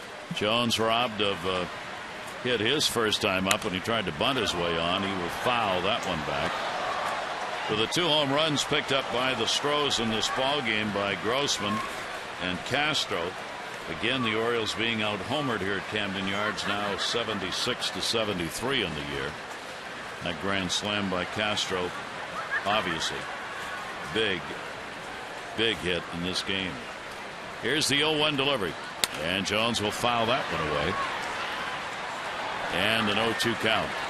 It gives this left-hander a lot more options and a lot better chance to just throw some strikes and say, here, hit this. Yeah. You got a 9-0 lead. Oh, it's definitely going to make him relax. I'm sure there was a lot of pressure on him in his first major league start, an opportunity to really try to start establishing himself. And who knows, this start might lead to others for him here down the stretch. But yeah, certainly a 9-run cushion will help him relax.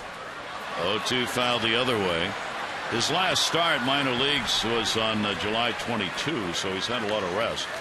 He worked 6 innings, only gave up 1 run on 1 hit, struck out 9 and walked 1 in that ball game. It was in the minors. Adam Jones, 0-2 count.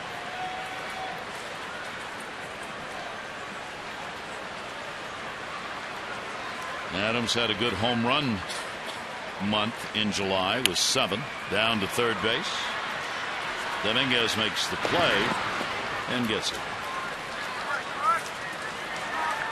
Be in your seats by 6:30 this Friday night. Former O's second baseman Roberto Alomar inducted into the Orioles Hall of Fame on Friday in a special pregame ceremony before the Oriole Mariners 7:05 game will honor Alomar and former baseball executive Don Priest. They take their places in the Orioles Hall. Good seats remain. 888-848-BIRD to Orioles.com. Luncheons Friday. Yeah. And I'm going to be inducting Robbie. That's going to be a great event. I mean, of course, Roberto Alomar, most talented players ever to play Major League Baseball. Could go down as in history as one of the best second basemen ever. And 5-tool guy, obviously offensive threat with the power, but stolen base threat, great arm, better defensive second baseman than anyone. 10 Gold Gloves.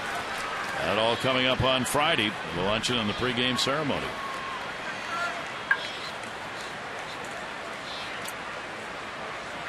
Oh, 2 count on Davis. 2 down, nobody on. Chris had a single his first time up. Whoa. Wild cut. Castro. And he got him. So that's the 3rd strikeout. And after his ball club getting those 5 runs, he comes right back and has an easy 1-2-3 inning.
Ryan Flaherty and his teammates hosting a Major League Baseball Players Trust Buses for Baseball.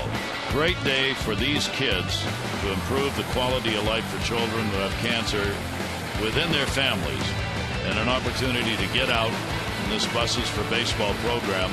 It'll have some 750 children around the league taking part in it, sponsored by the Players Trust. The Orioles happy to be a part of that. And that's what real legends are made of. Here at Legends Park, outside the center field here at Camden Yards. Anytime you come to the ballpark, make sure you make a visit out there. It's just a beautiful area, and you get to see the 6 legends statues. That was quite a huge part of last year's season, wasn't it? Obviously, the Orioles having a great year getting back into the postseason, but all the statues being unveiled and great ceremonies. And quite an event, certainly something very special in Orioles history. So happy Earl got to be there. Oh, yeah. And a swing and a miss. Barnes leading it off. So T.J. McFarland will try and hold down this Astros team, which has picked up the 9 runs on 9 hits. The Orioles 0-2-1. 2-strike count. Barnes leading off that 4th inning with a base hit. He's 2 for 2. Still have not been able to get an out in an at-bat against the bottom 3 in this order. Barnes, a double, single, RBI, 2-run scored. Dominguez, 2 singles, an RBI, 2-run scored. Grossman, a 2-run homer and a sacrifice. 7, 8, 9 in the order. 1-2 delivery. Gets him. Barnes is retired. 1 away here in the 5th inning. Pretty good pitch right there from T.J. McFarland. He's been used in long relief. You see him turn that change up over, a little circle change there, and great fade at the end. Barnes can't quite get to it. Matt Dominguez, the 3rd baseman, 2 singles. Dominguez now with 3 hits and 6 at bats in the 2 games, and will take the strike on the inside corner. Dominguez, a .223 hitter against left-handers this season.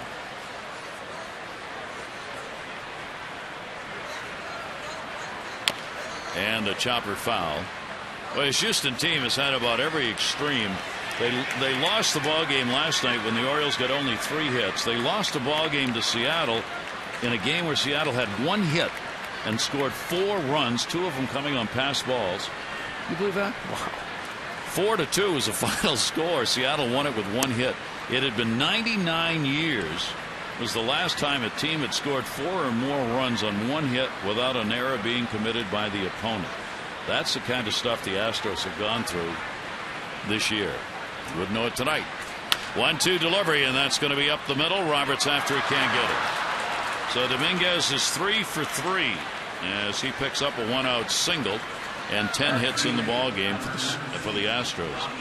All right, PNC Minor League Report brought to you by PNC Bank for the achiever in you. Yeah, another piece of the depth of this organization. Wada throwing very well today against Pawtucket. 6 2/3 innings, just 5 hits, no earned runs, and 10 strikeouts. Just that 1 base on ball. This season, 3-5 record, a .502 earned run average. So he's lowering those numbers with starts like that. And Grossman on the big cut. Grossman, the 2-run homer in the 2nd inning, his 1st home run, and came up the next time and sacrificed and helped set up that 4th inning. 0-1 with a runner at first base. Infield a double play depth, and the pitch will miss down low for a ball. Grossman had a career high 3 hits in the ball game last night. He's gone 4 for 6 coming into this game in the 2 starts since his recall on Sunday. Came up from AAA when J.D. Martinez, the outfielder, went on the DL. He had a good AAA season, 281, 70 games, couple of homers, 20 RBIs. Overall, only 3 total home runs between AAA and the majors this season. 2-ball, 1-strike count. And that ball broke the bat left field. McLouth. Grossman retired, 2 down. Dominguez back to first.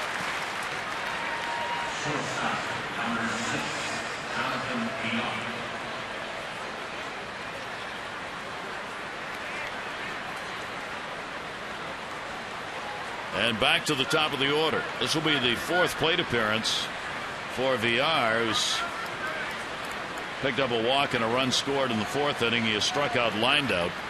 He's trying to keep a 4-game hit streak going. And a ground ball to short. Hardy's got it. Roberts at second base, and that'll do it. No runs, 1 hit, no errors, and 1 left on base. We go to the bottom half of the 5th inning. The Astros on top.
Tonight, Robbie Grossman, first major league home run right down the right field line and off into Utah Street. Get the Astros going in the fourth inning. Joe Gonzalez on the ropes. J.J. Hardy, the rare error, doesn't help Gonzalez out at all. A run will score, and that'll keep the bases loaded for Jason Castro, who connects on the 3-1 offering for a grand slam. His red-hot bat. A couple doubles already in the ball game. Gonzalez pulled after 3 2/3 innings. He gave up 9 hits, 4 runs, a run, 5 strikeouts, 86 pitches. Another early exit from Miguel Gonzalez. Geico, saving people money on more than just car insurance.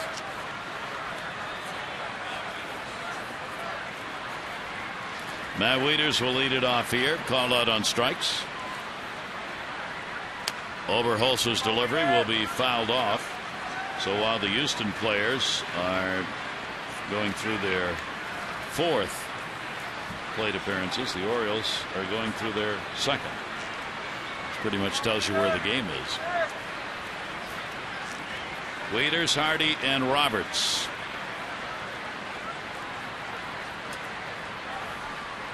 Infield shifted all the way over against Matt Wieters. Only Wallace, the first baseman, is on the right side. That's the second baseman, Altuve, on the shortstop side of the bag.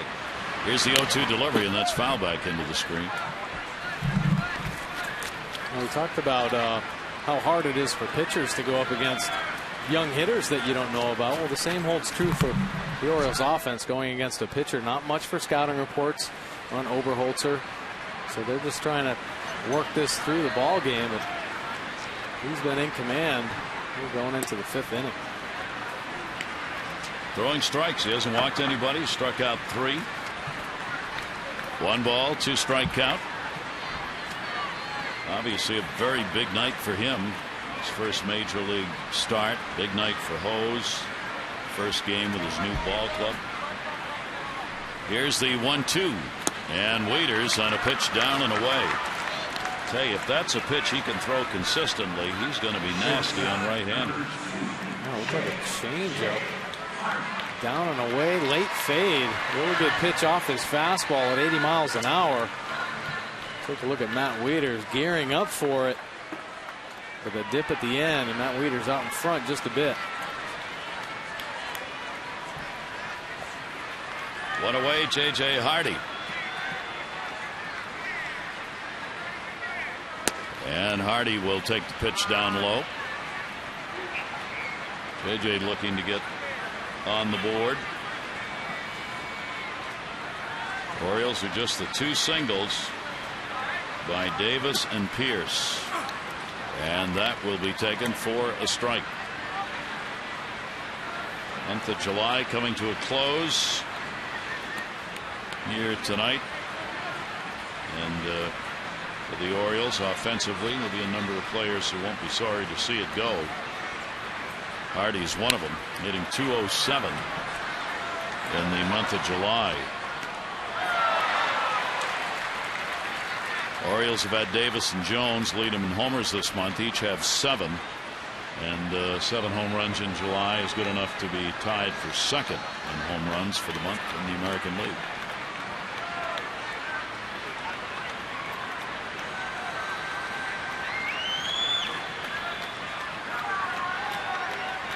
Oberholzer with a 1-2 delivery right there. It's 5 strikeouts for him. Time for the 5th inning home run bonus, and for this inning only, tonight's Maryland Lottery Hit-It Big contestant of the game gets $500 for any Orioles home run. Linda DeTore has already won $700 tonight. For your chance to be the Maryland Lottery Hit-It Big contestant of the game, play 5-card cash. Go to mdlottery.com/Orioles to enter.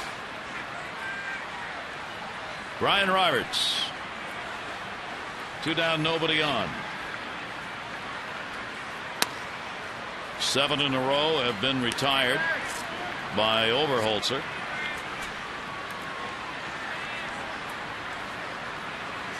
His strikeout high in his minor league games was 9. He did it 3 times this year in AAA. Ball put up in the air to center. Barnes is there, and he's just dominating the Oriole bats right now. So the Orioles go down 1-2-3. We've completed 5, and it's the Astros on top, 9-0.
On Masson is brought to you by PNC Bank, for the achiever in you.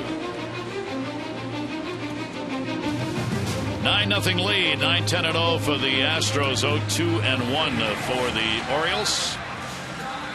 That's called getting dressed up for the game. How about that bowl? There is Dave Tremblay, the former manager of the Orioles, coming back to town. He said this will be a special time. We have some very good relationships with a lot of nice people in Baltimore, fans and stadium employees. A lot of people have been very supportive through the years, so I'm going to get an opportunity to see them again. And he has done that here at the ballpark and outside the yard.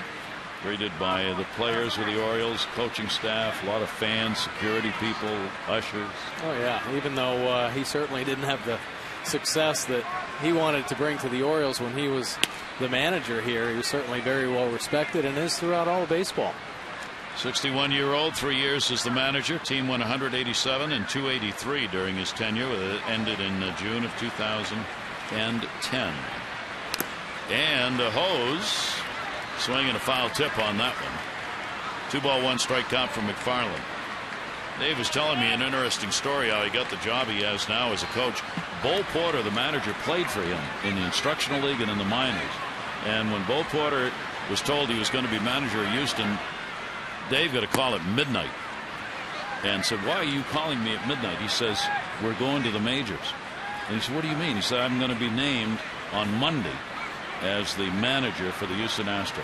And Dave said, "I was kind of like, you know, thanks for the call, congratulations, but we, on Monday, immediately named him as third base coach." 3-1 delivery on the way and a ground ball toward short. Hardy is there and makes the play. Hose is retired, 1 away here in the 6th inning. And before Bud Norris makes his Oriole debut against his old team, check out the Mid-Atlantic Sports Report, 5 to 6:30 tomorrow. Join Tom, Dave, Mel, Phil. They'll have coverage of the O's, a look at the newest member of this team. And that's going to be tomorrow at 5 right here on Masson.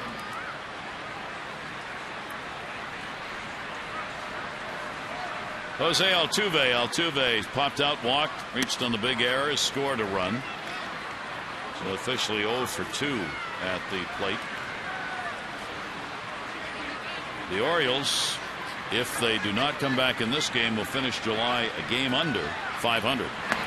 They are 12-12 this month. McFarland with a 2-0 count on Altuve.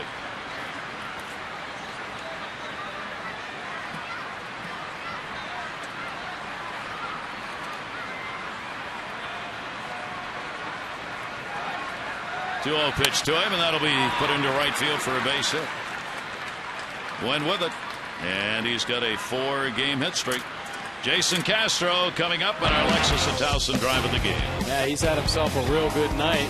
Nothing better than this grand slam here.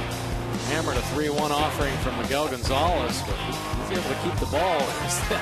Orioles fans throw it back in. Our drive of the game brought to you by Lexus of Towson, Baltimore's #1 Lexus dealer. CY at lexusoftowson.com. So a 3-for-3 ball game, 2 doubles, a home run, 4 RBIs, runner on at first base, and 1 down. Castro now has picked up on the season 29 doubles. That's the most by an Astros catcher in a single season in club history. Brad Ausmus had the old mark of 25 back in '97. That'll be away to him, and a 2-0 count from McFarland.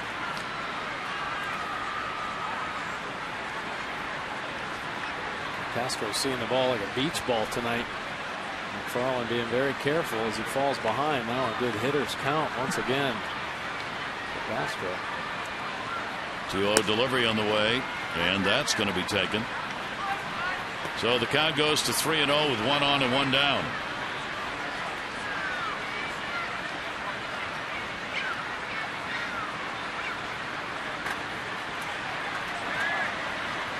No reason not to have a green light here.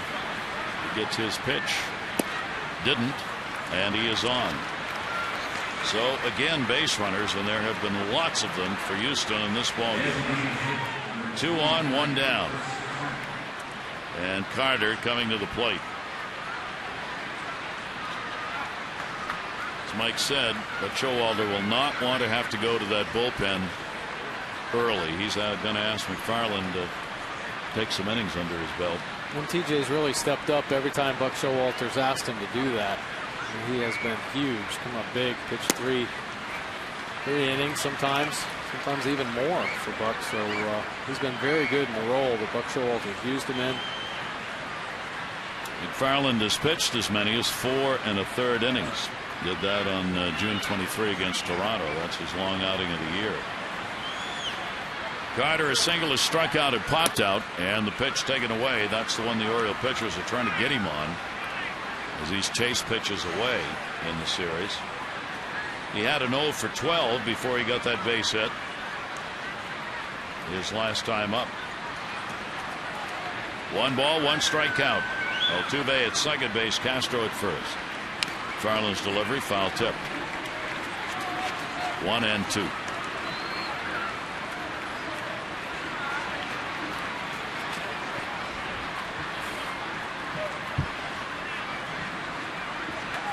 Carter against left-handers, only a .206 average. 5 of his 19 home runs have come against southpaws.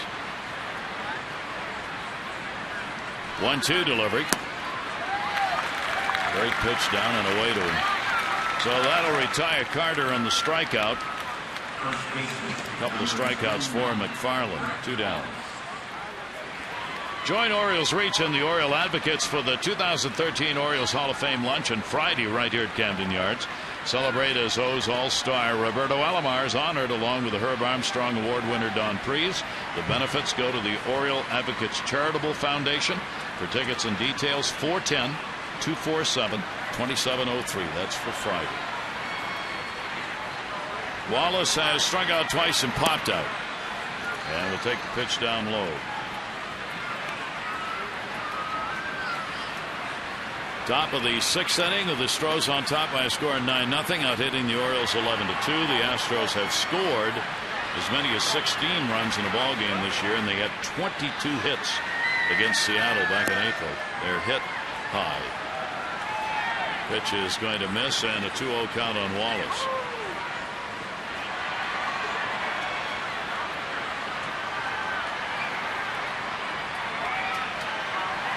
Big house on hand tonight, but not much to cheer about. 2 singles for the Orioles. Offensively, that has been it, and a short night for Gonzalez. 2-0 delivery to Wallace. That will catch the inside corner. Well, the Orioles fans have seen some things that really don't happen very often, though. J.J. Hardy making an error. Miguel Gonzalez with the quick exit here at home. He has pitched so well at Camden Yards. A very uncharacteristic start from Miguel. Expect Showalter and Rick Adair talk things over, how they're going to go through the rest of this ball game with their pitching. And a swing and a miss. What will be a bit disconcerting is that Gonzalez's last start against Kansas City, he lasted only 4 2/3. And he gave up 6 runs on 8 hits. Tonight, he goes 3 2/3. Now, he gives up 9 runs, but only 4 of those were earned, but he did give up 9 hits. That's a bit troublesome.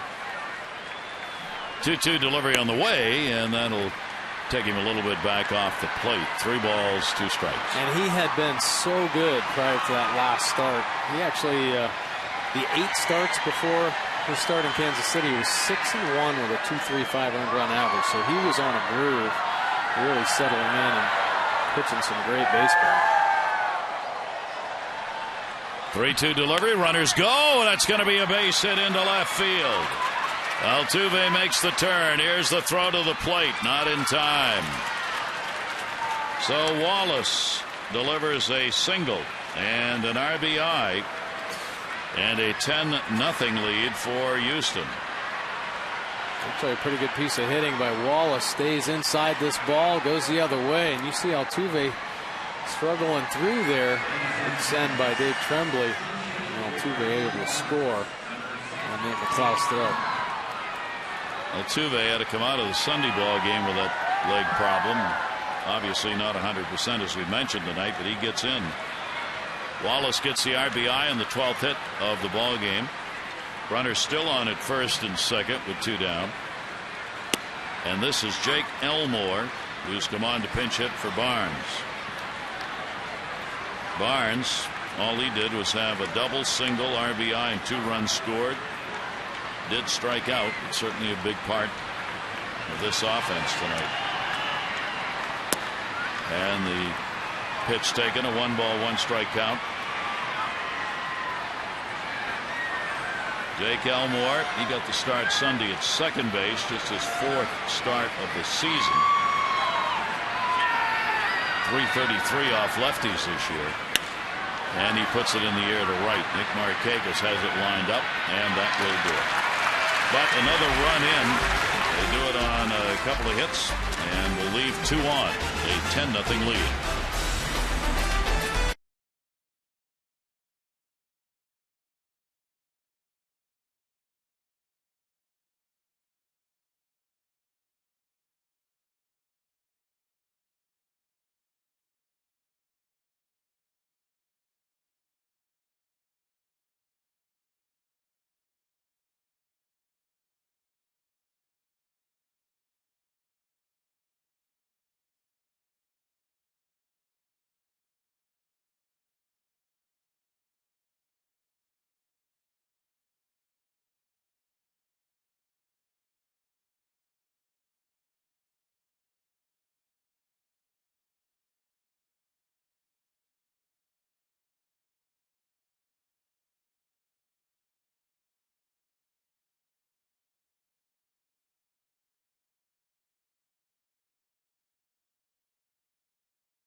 East wins page. Dustin Pedroia had been struggling 3 for 39 since the All-Star break. He had a 2 for 4 and a 2-run homer in the ball game last night against Seattle. He's 1 for 3 with an RBI tonight. Seattle leads Boston 3-2. Rays, I mean, unbelievable numbers. They have won 10 consecutive series. They're 21-4 in July with a 2.36 ERA. You got to go back to 1916 to find a team with a better win percentage in July. It was the 1941 Yankees. Tonight, in their ball game, Arizona's leading Tampa Bay 4-0. And a great matchup to come on the West Coast tonight. Hiroki Kuroda, second in the American League with a 2.51 ERA, is going to go for the Yankees against the major league leader in ERA, Clayton Kershaw, with a 1.96. That should be a fun pitching duel to watch. It'll probably end up being 10-11 or something like that. But yeah, Kuroda's been outstanding for the Yankees, and really one of the keys while they're still kind of partially there. They're not totally out of the race yet.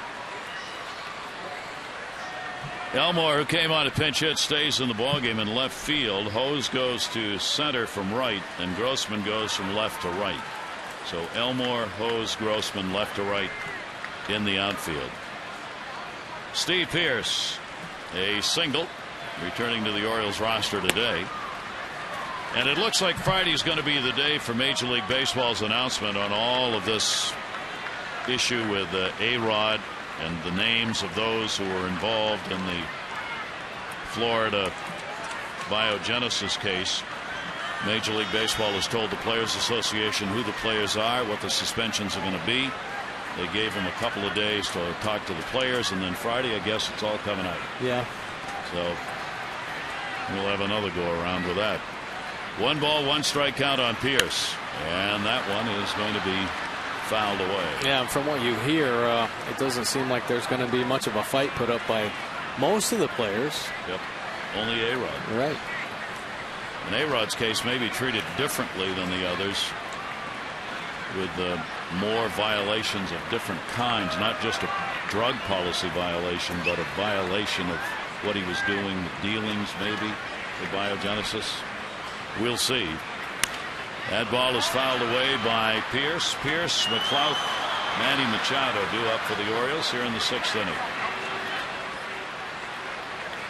Tigers obviously feeling their shortstop may be in trouble. Cut their deal to get themselves a shortstop to have on hand. In case Peralta's name and a suspension comes out of the investigation. Here's the 1-2 delivery, and a swing and a miss. And again, there's that, what we think's a changeup that really eats up right-handers. Yeah, he's been so consistent with his fastball. This changeup is starting to become a pretty effective pitch for him as this game goes on. You see the arm speed, a great sell, and then real good location down in the zone. One down. Here is Nate McLouth, and McLouth will take it inside for a ball. 9 in a row have been retired by Oberholzer, the rookie, in his first major league start. Last Orioles base runner in the 3rd inning, a base hit by Pearce. Davis has the other, a single. That's it for the Orioles offensively. Out hit 12-2 and outscored 10-0. Rodriguez in the bullpen. Francisco Rodriguez for the Orioles.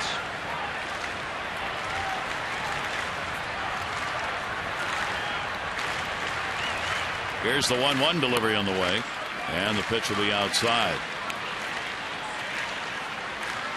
Clouth with a fly to right, pop to second, and the 2 at-bats he's had in this game.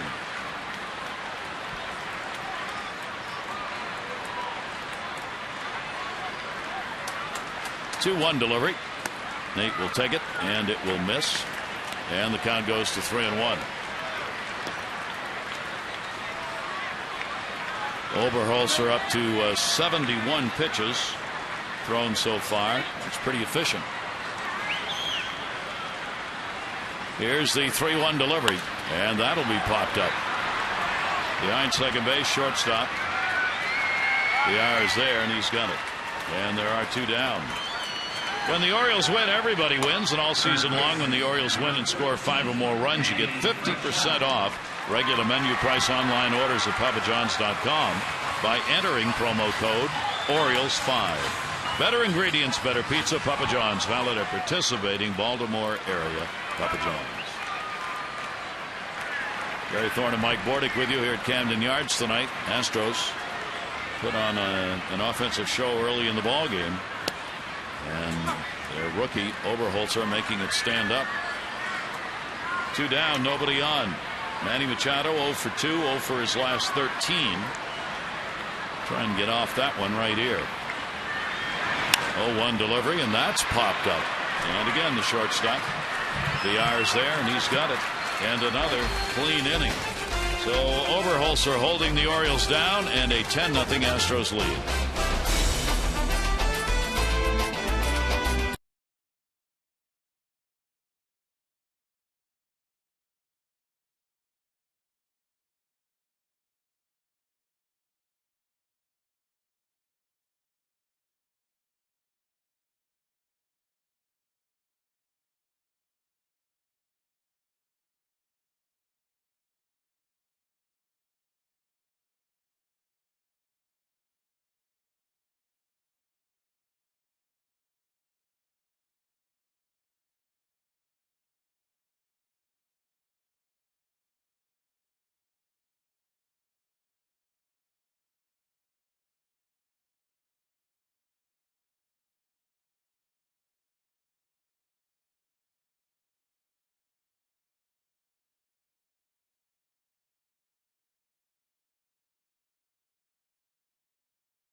For Miguel Gonzalez, just 3 2/3 innings. He would pick up 5 strikeouts in the effort, but 9 hits.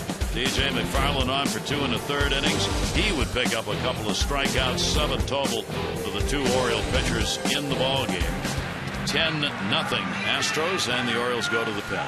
Yeah, Francisco Rodriguez now coming in relief. 28th appearance this year. And 1.35 earned run average. He does have 27 strikeouts with 10 base on balls on the season. He got 10 saves, 10 opportunities. Opponent batting average just 194. Lefties just .094. Righties much better at 325. Rodriguez on for McFarland. A run, 3 hits, 2 1/3 innings for TJ McFarland. And gets the face here in the 7th inning. The tough bottom part of the order. Matt Dominguez, a 3 for 3, 3 singles, 2 runs scored at RBI. Grossman, and then the top of the order, Villar. The Orioles have not had a runner in scoring position in the ball game. They've not had a runner in second base, period, here. And the pitch is in there for a strike. So Dominguez, a big ball game. That's 4 hits and 7 at bats in these 2 games. Rodriguez, 3rd outing for the Orioles. 0-1 delivery. And that'll be taken outside. 1 ball, 1 strike count.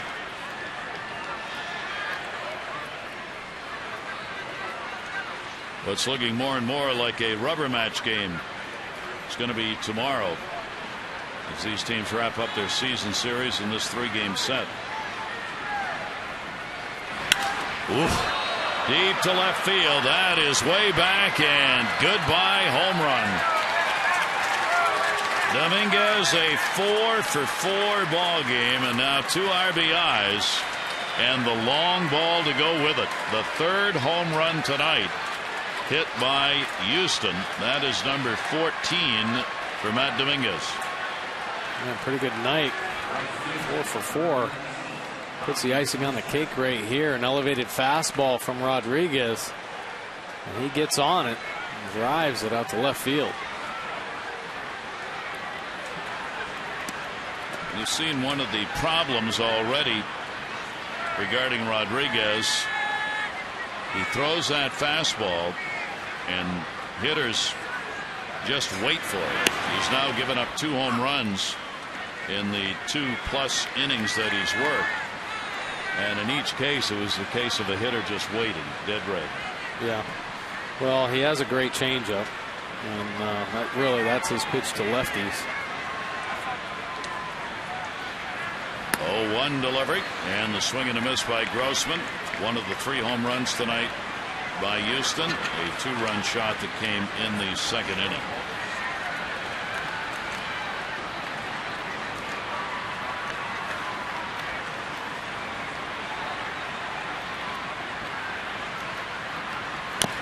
And a little chopper that's going to go foul.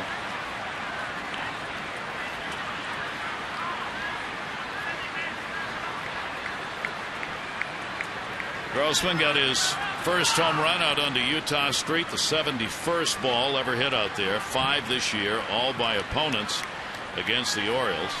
Hamill gave up a couple, Gonzalez 2, Tillman 1. And that's where Grossman launched his career first. He stung it. Ball is foul back, and the count will stay at 2 strikes. Yeah, he did. He got it right down that line. Probably the easiest way to get out on Utah Street. Hug that right field line. 318 straight down the line, which is about where he put it, and then out over the fans in the viewing area.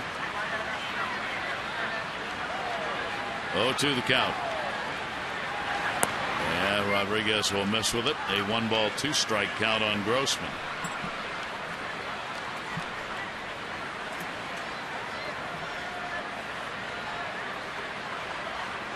Well, Rodriguez being asked here to put a couple of innings in, perhaps. 1-2 delivery on the way, and that will be fouled off the other way, and there'll be no play. Grossman out of San Diego was acquired in the Wandy Rodriguez deal from Pittsburgh. 5 minor league seasons, 32 home runs in those years. Will Porter has had him in the lineup in the outfield, left, right, DH. Here's the 1-2 delivery to him down to first. Davis is there. He'll go to the back. 1 away, 7th inning. On Sunday, all kids 14 and under can bring their major league dreams to life by running the bases here at Camden Yards after the 1:35 Orioles-Mariners game. Don't miss your chance to make some Birdland memories with the family and have a great summer afternoon at the Yard. Get your tickets in advance and save 888-848-BIRD or go to Orioles.com. Some of the 25,265 at the ballpark tonight, 25,265, and have been fairly quiet, as have the Orioles. 2 singles. 1 down here in the 7th inning.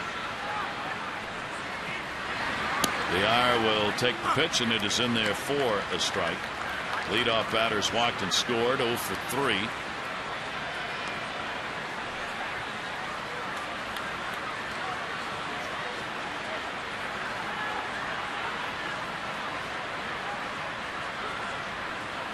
Oh, delivery by Rodriguez to him, and a big swing and a miss. 0-2. A great changeup right there. We've seen some really good ones. There's a couple of these left-handed bats from Houston. That was beautiful at the bottom of the zone. Jonathan Villar, 0-2 count. And he'll fight it off. Villar originally signed by the Phillies when he was just 17 years old, coming out of the Dominican Republic. He's only 22 and already has 5 pro seasons under his belt. And learning how to play at the big league level. Big reason why Bo Porter brought Dave Tremblay over here. Tremblay really good, and you had talked about how influential he was on Bo Porter's career as a player. And I think Bo Porter realized that he was going to have a lot of young guys that he needed to teach how to play at the big league level, and Dave Tremblay certainly helped him there. 0-2 count. Rodriguez delivery to him, and that will miss inside. 1 ball, 2 strike count on Villar. 1 down. Ho's waiting on deck.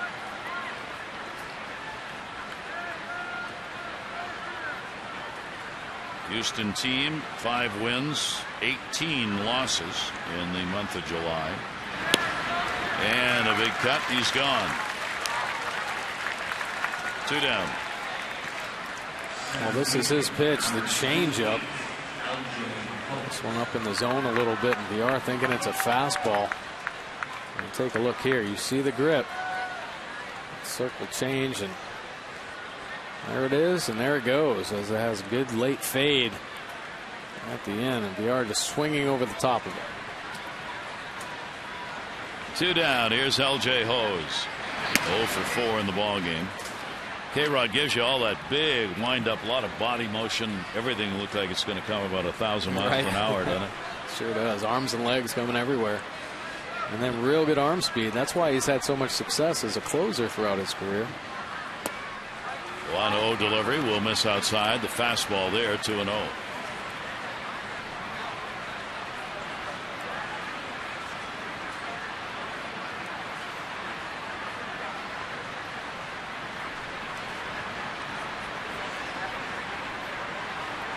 And Hose takes that one to right field. Marquez. And Nick will put it away. But Dominguez getting his 4th hit of the ball game, his 14th home run, takes us to the 7th inning stretch.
In baseball history, 1912, Ty Cobb picked up his 68th hit in 137 at-bats in July, the most ever collected in a single month by a major leaguer. Look at the year, 1912. 1983, Brooks Robinson, Juan Marichal, George Kell, Walter Alston, Dodger manager, all inducted into the Hall of Fame on this date in 1983. Brooksy went in with one of the game's great pitchers, Juan, known as the Dominican Dandy, won 243 games, lost only 142, 16 years, 2.89 ERA. He had 244 complete games, and he won 243. Right. For Juan Marichal, he had a no-hitter included in that, over 2,300 strikeouts. And the Dominican Dandy was at the Hall of Fame festivities this year. He comes back almost every season to Cooperstown for the inductions. Oberholzer putting on a show. He looks like a Hall of Famer tonight in his first major league start. Just unbelievable outing for him. Nick Marquez will take the pitch. 1 ball, 1 strike count. Yeah, I think he's definitely earning himself another opportunity to start for the Astros. Hasn't walked anybody, and boy, on this ball club as a pitcher, that will get the manager on your side. And there's a base hit. So the Orioles get their 3rd hit of the ball game, a leadoff single there in the 7th inning for Marquez. This copyrighted telecast presented by authority of the Orioles may not be reproduced or retransmitted in any form. And the accounts and descriptions of this game may not be disseminated without the express written consent of the Orioles. So 11 in a row had been retired prior to the base hit. Leadoff man on for the Orioles. That'll bring up Adam Jones. He has grounded out twice and 0 for 2 in the ball game.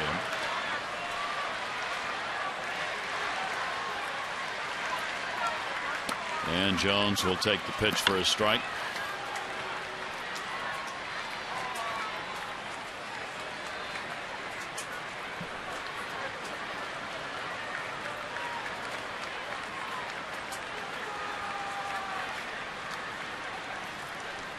One delivery to Adam.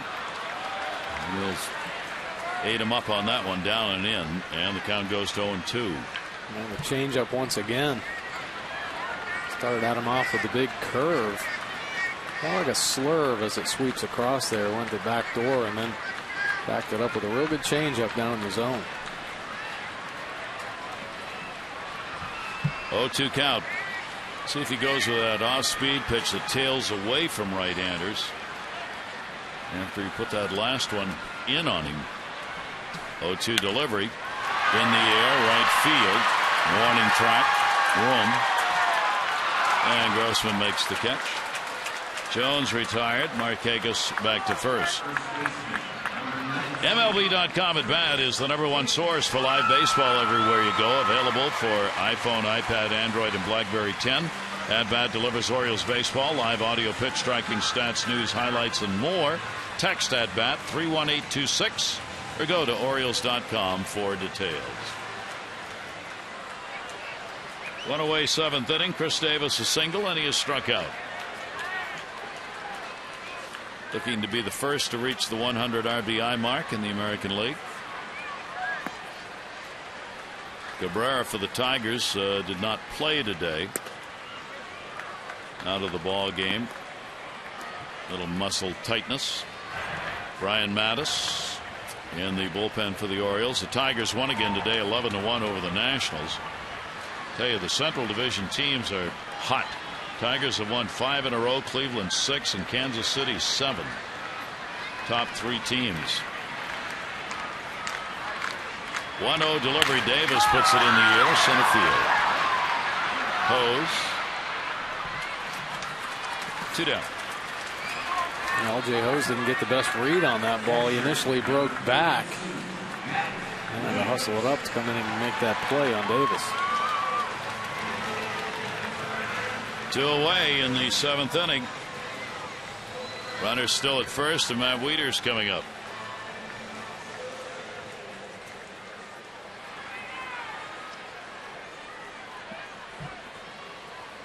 WIETERSC has struck out twice. Matt hitting at .239 on the year. They're not holding the runner Markakis at first. And WIETERSC will take the pitch for a strike.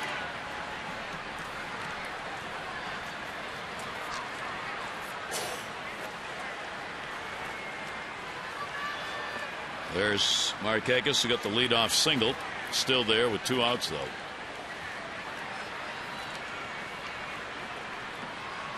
Oh, 1 delivered. And that will miss for a ball.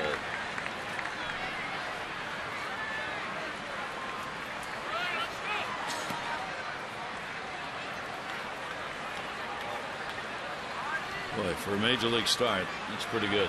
Yeah, really good. Just 84 pitches to this point. Against one of the best offensive teams in baseball. Yeah.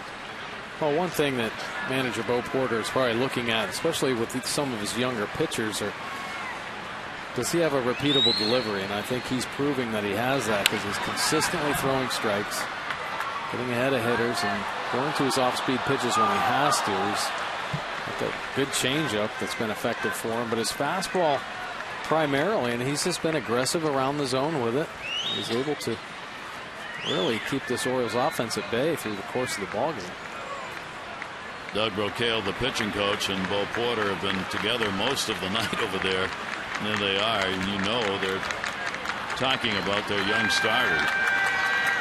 One of the questions now, how long do you leave him in? He's only thrown 85 pitches. 1-2 delivery, that'll be taken 4 balls. So Matt works the count up the fastball to 2 balls and 2 strikes. Houston's not had a winning season since 2008. They, of course, were in the World Series 2005 when they lost to the White Sox in 4 straight. Trying to regain some of those days back in Houston. And a looper to right field, but right where they were playing it. Grossman is there to put it away. No runs on 1 hit, no errors, 1 left on. 7 complete here at Camden Yards.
Newest pitcher, Bud Norris, acquired today from the team he will pitch against. His former teammate Jordan Lyles will be on the mound against him. Our coverage on MASN HD 630 O's Extra, presented by Geico, followed by game coverage at 7.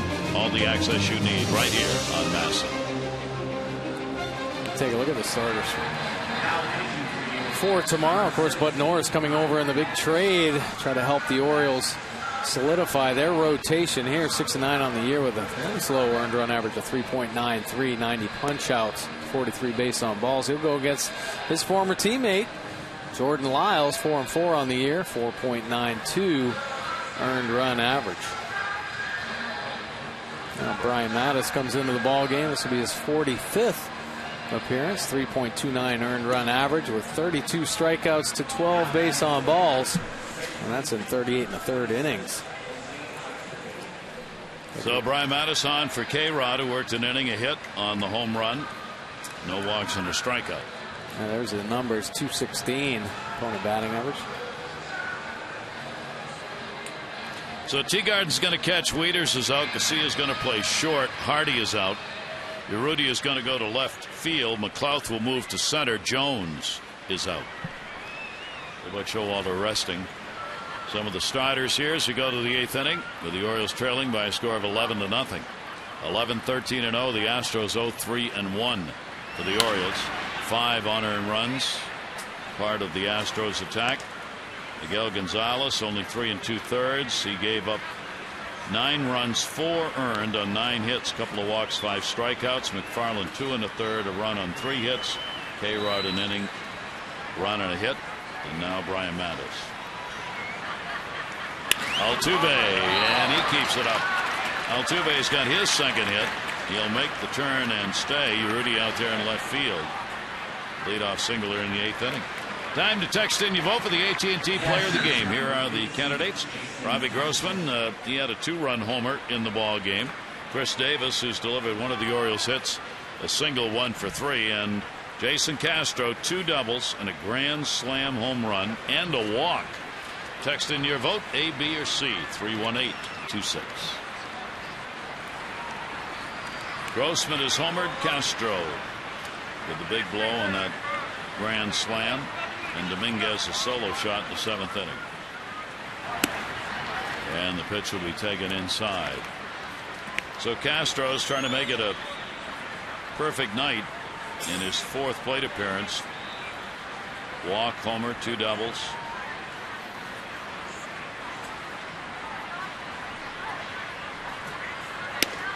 And a check swing and a pitch that's going to be inside to him. 2-0.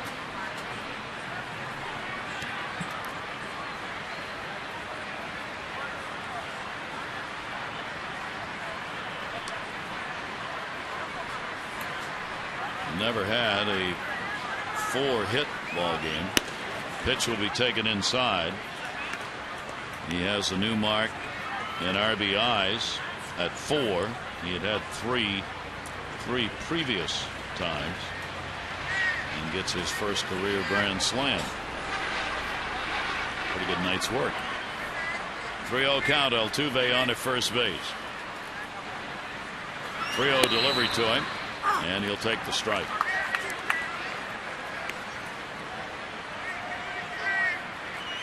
When the Orioles played the Astros down at their park at Minute Maid, they've had, of course, the Orioles won 2 of 3, but the one game that the Orioles lost, the Astros put up 11 runs and really showed some thunder as they hit some home runs, and a lot like we're seeing this evening here at Camden Yards. Second time they've had you're right. Second time they've had this kind of ball game against the Orioles, where their offense has come alive. 3-ball, 2-strike count. Altuve not being held at first base. 3-2 delivery. That'll be put up in the air to right center. Markakis will put it away. Castro is retired for the first time in the game. 1 down, 8th inning. Nice job by Brian Mattis right there to come back after he fell behind 3-0. Castro, who has been red hot in this ball game. Carter, a single, has struck out twice, 1 for 4. Low in the bullpen. They get an opportunity to make his major league debut. He will be the first Taiwanese pitcher in Houston history, if indeed he gets into this ball game. Carter, a single is hit in the game. 1-0 delivery to him. Center field. McLeod. Just shy of the warning track. Carter retired. 2 down here in the 8th. Again, Altuve back to first base. So Nate gets a little playing time in center. He's played plenty of that in his career. With Adam Jones here, he's obviously been the everyday left fielder of late. Wallace coming up. He has singled, struck out twice and popped out. Got an RBI on the base that he had in the 6th inning.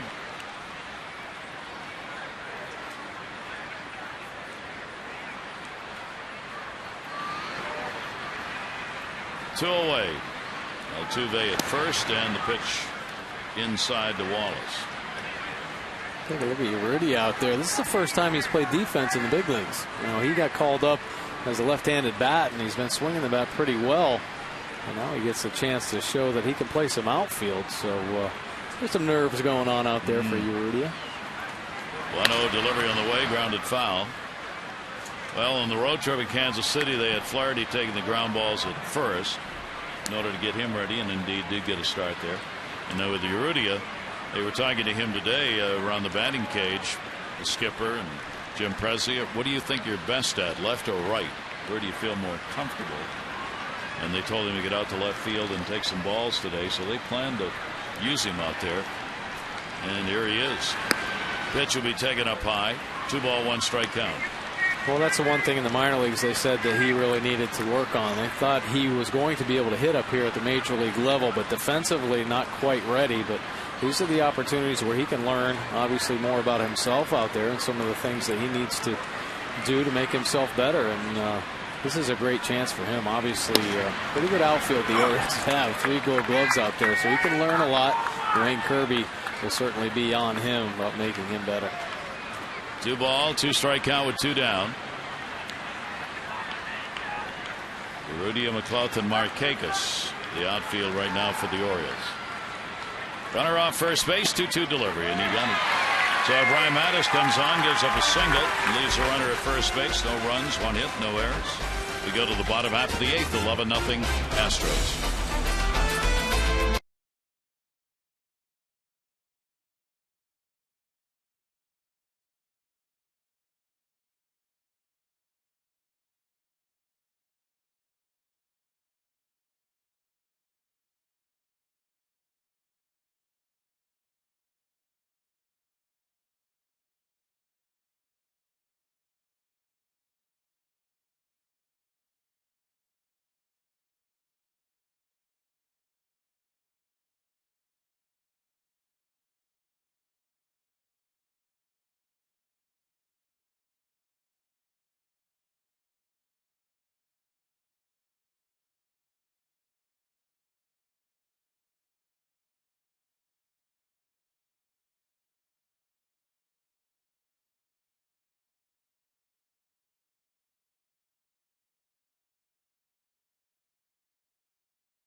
Cross Blue Shield contributes $50 to the Y of Central Maryland's Fit and Fun program.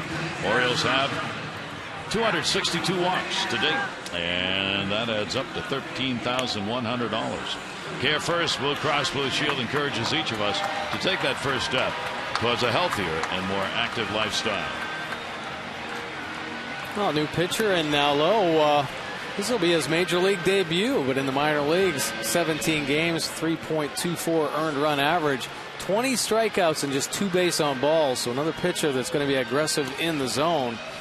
Throws 16 2/3 innings, and he actually had an opportunity to make the Astros out of spring training. Had a very strong spring. Had 9 appearances where he had a 2.0 earned run average. So one of the last players cut. So he was certainly on the radar, and he gets an opportunity now with the Houston Astros.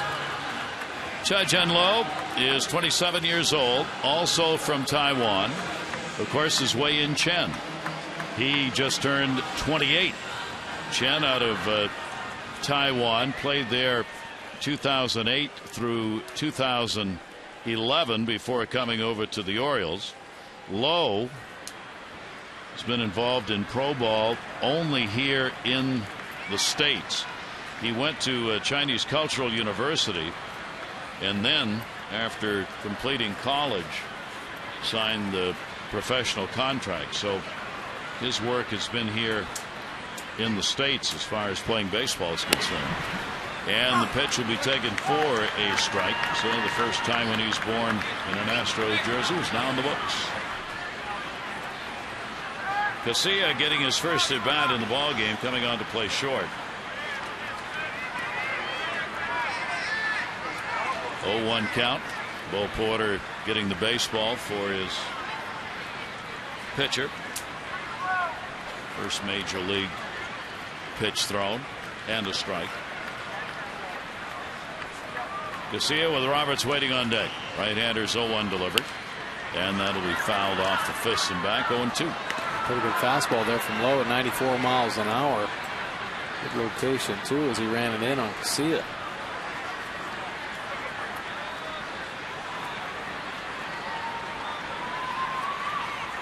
Buck Showalter trying to get some of the players who've not had a lot of playing time of late into this ball game and others. 46 game for Casilla. The switch hitter, the 0-2 delivery to him, and that will miss.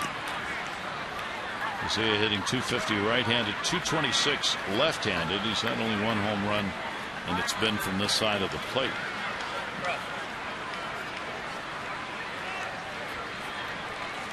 One ball, 2 strike count. Lowe's delivery to first. Hauled in by Wallace. One away.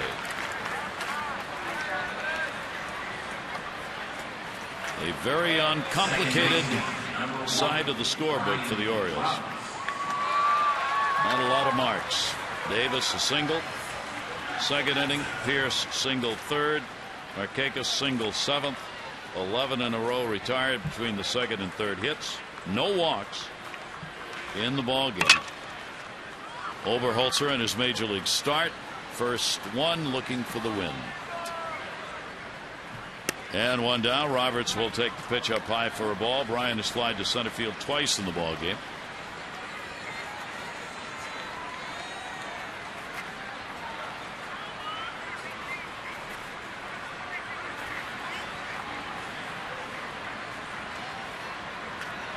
Lowe's 1-0 delivery to him. Roberts center field.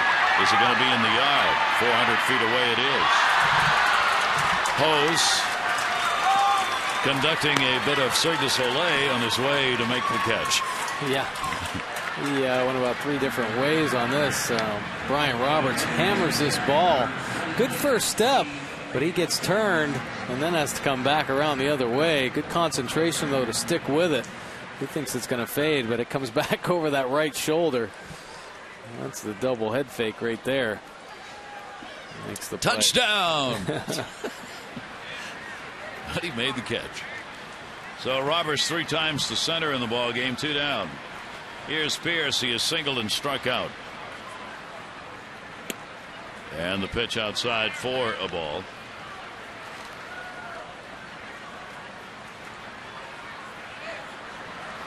Steve Pierce back in his role as the DH for the Orioles on his return off the DL today.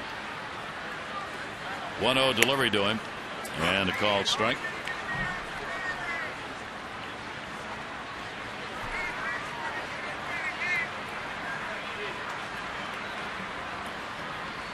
Pierce as the designated hitter for the Orioles. This is the 16th game as a DH. Came in hitting 163 in that role. And the pitch bounced.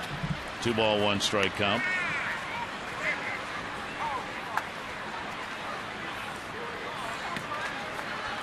Orioles have had 13 different DHs this season. Combined .202 average.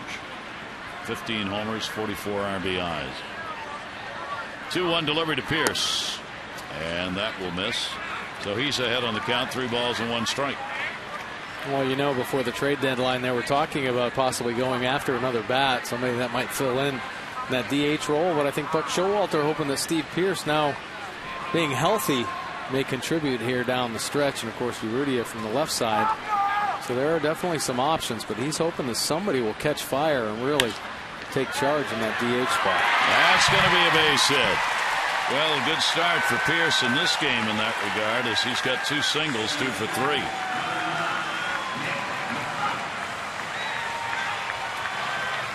Oriole bullpen active. Troy Patton's ready to go in the 9th inning.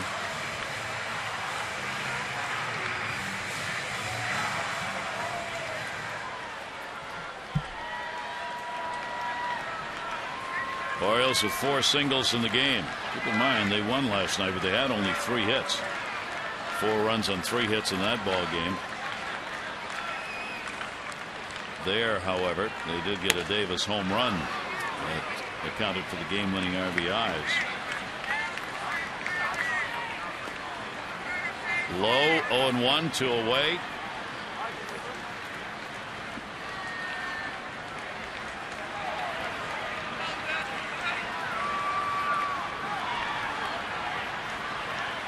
Dave McLouth with the 0 for 3 in the ball game, and he'll take the pitch outside. 1 ball, 1 strike count.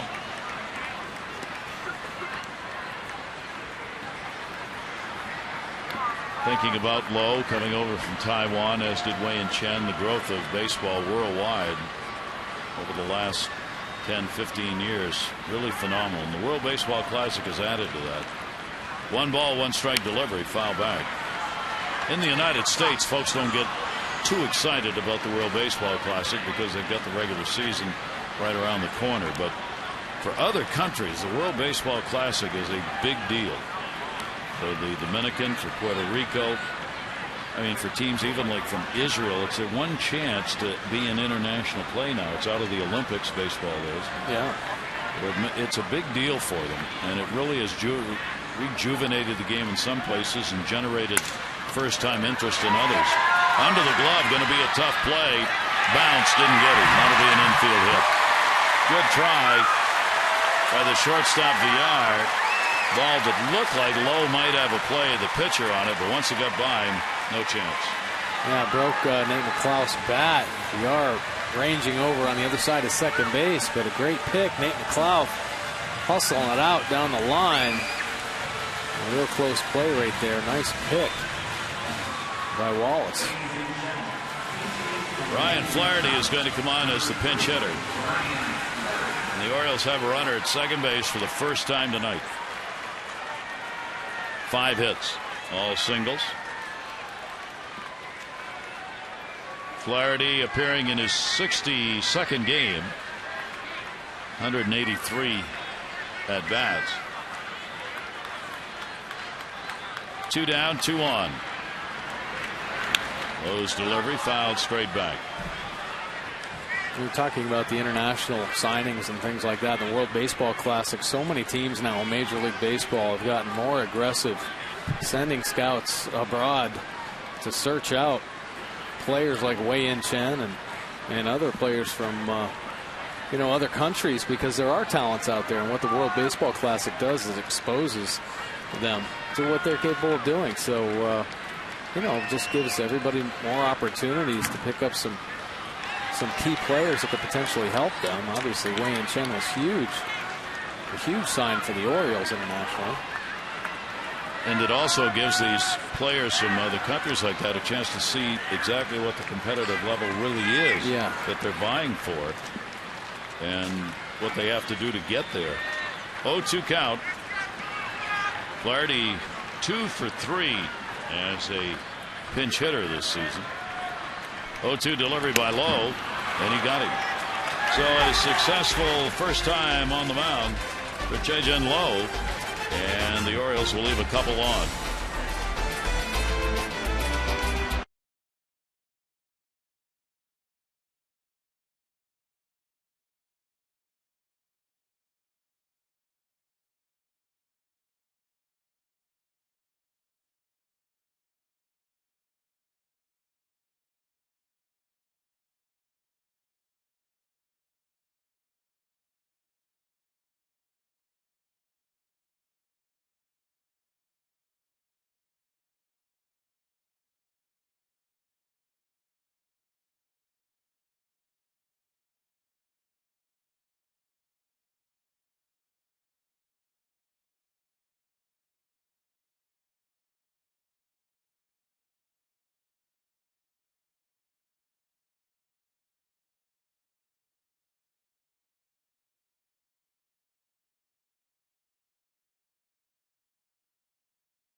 Orioles baseball on Masson is brought to you by Chevrolet.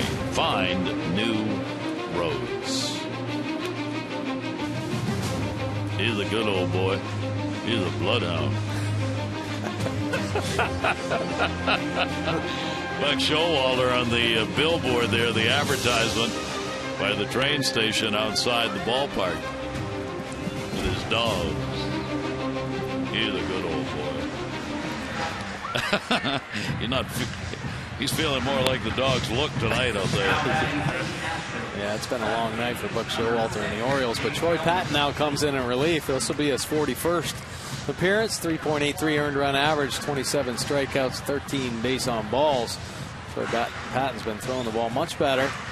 Recently, opponent batting average of 275, lefties 284, and righties at 267. Ryan Flaherty, who came on to pinch hit's going to stay in the ball game at third. Manny Machado out. Ninth inning, here's Elmore, and he will take the pitch. His second at bat, he flied out in the sixth inning, coming on for Barnes. We are in the ninth. 11-0 lead for the Astros. Astros have only 2 shutouts against opponents this year. Orioles have been shut out only 4 times on the season. 1 ball, 1 strike count on Elmore. Manny Machado left the ball game 0 for 3, 0 for his last 14 now for the Oriole third baseman. Here's the 1-1 delivery, and that's in there by Patton. 1-2. A good backdoor slider right there from Troy Patton. In command of that pitch. There was a point during the season where he had kind of lost it, but it's come back, and he's able to locate it much better. Elmore will take the pitch inside. Elmore, 26 years old, out of Alabama, and got his first major league action last season, few games. Back in here this season, playing some second base. 2-2 delivery on the way, and almost got him on a breaking ball. Did not go around. Dan Iasonia. And a 3-ball, 2-strike count. Bottom third of the order, which has done tremendous offensive work in this game. This number 7 spot's had a double, single, 2 runs scored, and an RBI. Dominguez on deck, 4 for 4. Ball put in the air to center. McLeod coming, diving, nice catch. Nate McLeod lined it up, put it away. And that's why he's nominated for the Heart and Hustle Award here. It's 11-0 in the 9th inning, and look at this effort by Nate McLeod. Great first step. Good read on that pitch off the end of the bat. And he makes a fine play coming in. Those are the type of plays really that separate players, I think. When there are blowout games and you continue to play hard, continue to keep your focus and be professional. And Nate McLeod proving it again. Here's Dominguez. And he's looking for a 5 for 5 ball game. 3 singles, a home run, 3 runs scored, and 2 RBIs for Matt Dominguez, 23-year-old out of Van Nuys, California. And he puts that one up in the air, and Patton may finally get him out. McLeod is there, and he does, and there are 2 down. Updating you on the voting with the AT&T Player of the Game. You still have time to text in your vote, A, B, or C. 31826. Results on the O's Extra post-game show.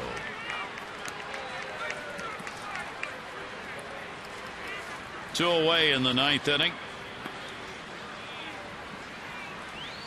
Another big night for Robbie Grossman.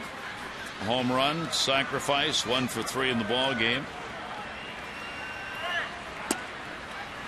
A 4 for 6 in the first 2 games of this series. Switch hitting left fielder.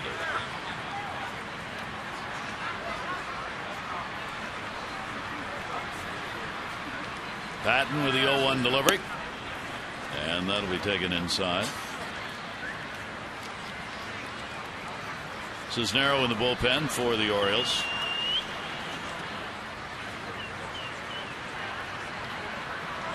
We're in the 9th here with 2 away. 1-1 delivery. That's going to be a base hit into left field. Though Grossman stays hot. He picks up a 2-out single here in the 9th. Rudia gets it back in. 15 hits for Houston. Still well shy of their high this year at 22. Jonathan Villar.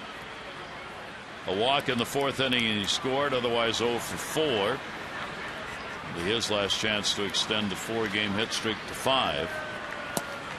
And the pitch is a strike call to him.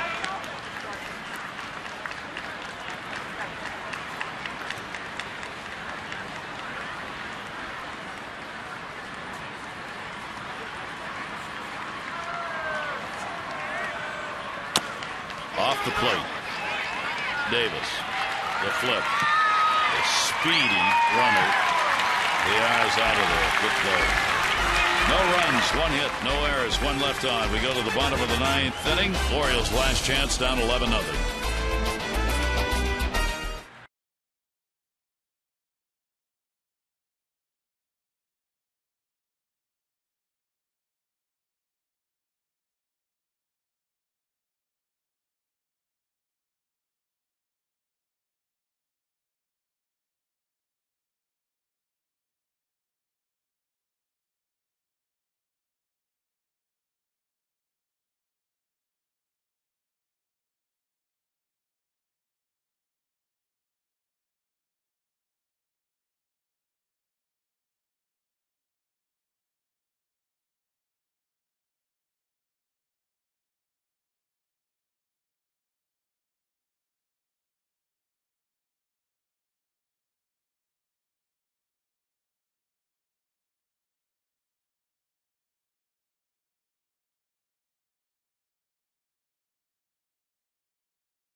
We're coming back with those extra post game. Bottom of the 9th coming up. And Rick, unfortunately, games like this happen to your pitching. But the problem for the Orioles now, over a week old, the team all of a sudden is in a collective team slump. They can't hit. They really are. 3 hits last night in that ball game. Of course, they pulled that win out with a home run by Chris Davis. But tonight, only 4 hits for the Orioles.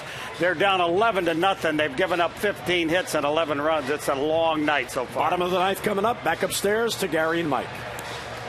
Jim and Rick will have a look back on this big explosive night for the Astros. Now can the Orioles get on the board and not be shut out?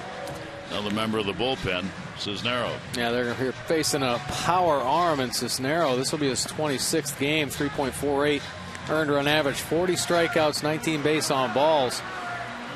Take a look at the opponent batting average, 264, lefties 274, and righties at 256. But he's got a good fastball. He can get it up there in the mid-90s.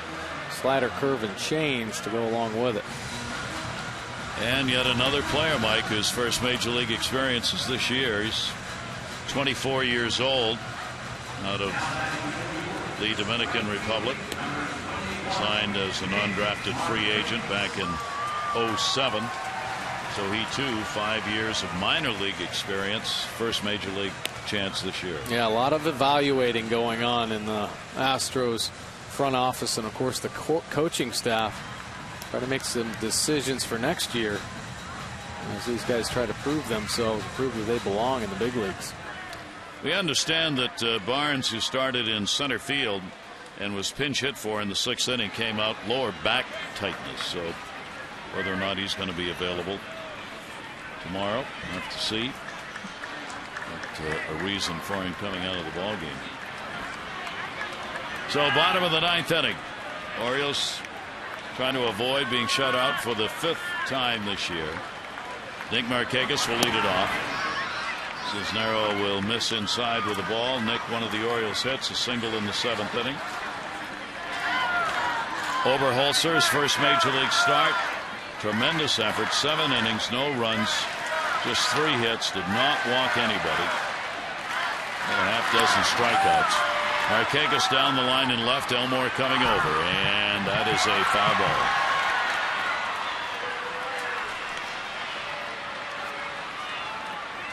ball. Lowe, first major league appearance out of the bullpen. He worked an inning, gave up 2 hits, had 1 strikeout. Now Cisnero trying to be part of the shutout.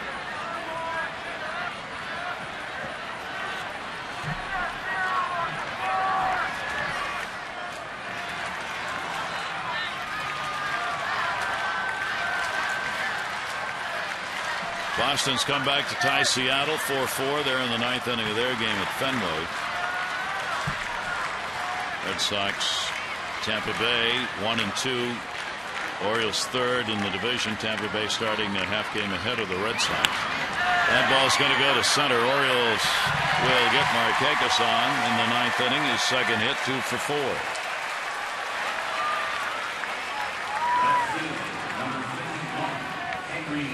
The Orioles shut out by the Yankees in April 3-0, by the Angels in May 4-0. by Tampa Bay in June, 8-0. And against Los Angeles in July. Those are the 4 shutouts against the Orioles. Here's Henry Urrutia. First at bat for him. And Urrutia will take it for a ball.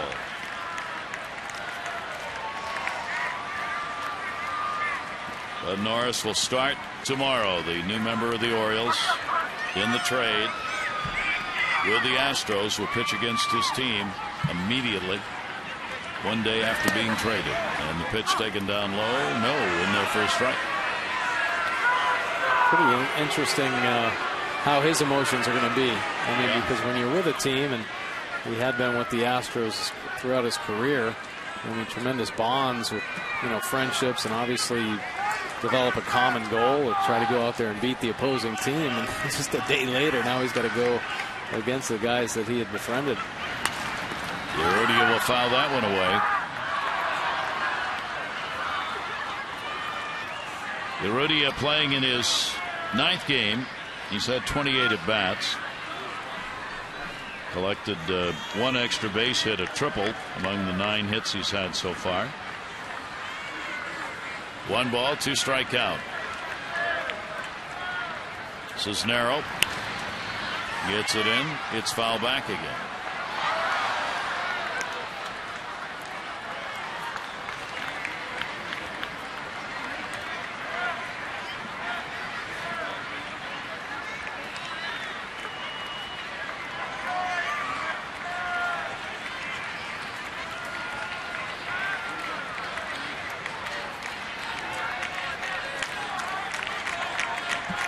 Here's the 1-2 delivery. Out. Lance Barksdale, the home plate umpire, put that one right off the mast. 1-2. Yeah, pretty clean. Direct hit. Urrutia pulls the hands inside. Whew, squares them up. Does just catch the glove, I think, of Castro, but almost knocks the mask off of Barksdale. Here's the 1-2 delivery again. Oh, a little bit of a drop as that one got to the plate, and the strikeout went away. Yeah, pretty good fastball there from Cisnero, 93 miles an hour, right at the bottom of the zone, and pretty good movement as well. Take a look at the swing from Urrutia. Just can't quite get to it. That'll bring up Chris Davis, a single, 1 for 3.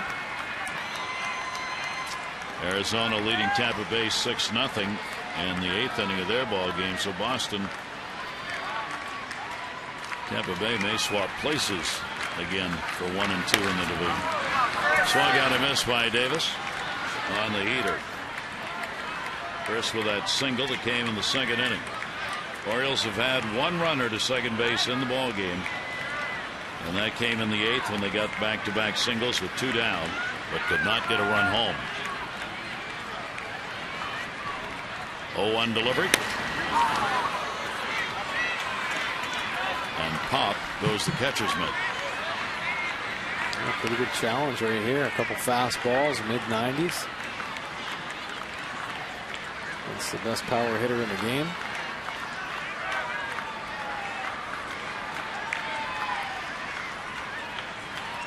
Oh, 2 count on Davis. Markakis off first.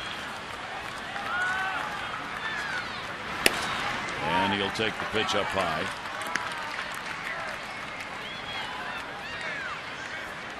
Chris Davis, as we said, with 99 RBIs, when he gets that next one, he will become just the 39th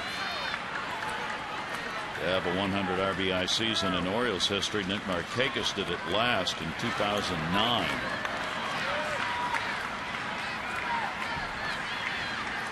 One ball, 2 strike delivery. That'll be outside.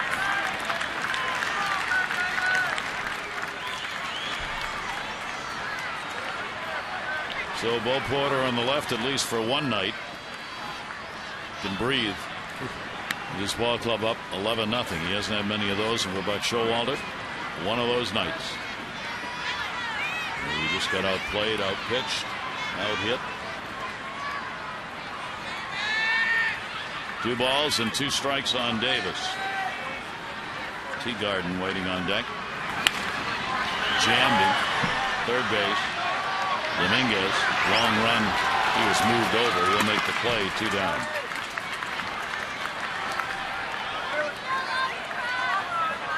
Two away, bottom of the 9th inning. Teagarden will get his first at bat.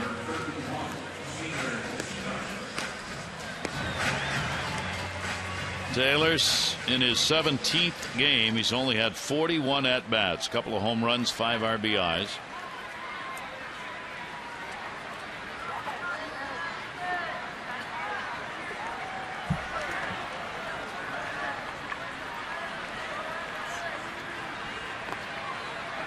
And the Orioles 1 out away from being shut out.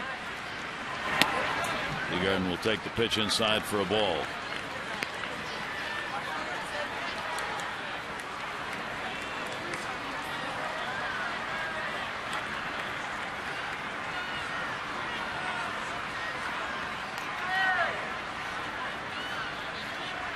Runner off first, 1-0 delivery to him. In the air center field, hit hard. Ho's going back, way back, reaching, and can't get it.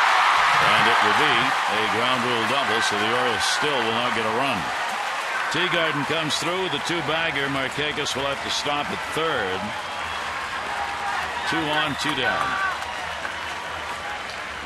Taylor Teagarden smoked that ball, beat LJ Ho's deep. Take a look, just out of the reach. It bounces over the fence. I think Taylor was hoping maybe he would have got a piece of leather on it so it would bounce off the wall. Maybe pick up that RBI, break up the shutout. 7 hits for the Orioles and their first extra base hit. And their first runner to third. Alexei Casilla lined out first base. The only at bat he's had in the ball game. 2 down. Casilla puts it in the air, left center field, not deep. Elmore over, and this ball game is over. Orioles are shut out. No runs, 2 hits, no errors, 2 left on. The rookie Oberholzer, his major league first start, gets the win. Gonzalez takes the loss. He is 8-5 on the year, setting up the rubber match for tomorrow, as Bud Norris will make his Oriole debut against his former team and Jordan Lyles in Game 3 tomorrow. All right, coverage at 6:30 on MASN HD with O's Extra, presented by Geico, followed by game action at 7. This has been a MASN presentation. 11-15-0 for the Astros. 7-1 for the Orioles. Jim and Rico's Extra, presented by PNC. Coming up right now, Mike Roddick and all of our crew. I'm Gary Thorne. Adieu.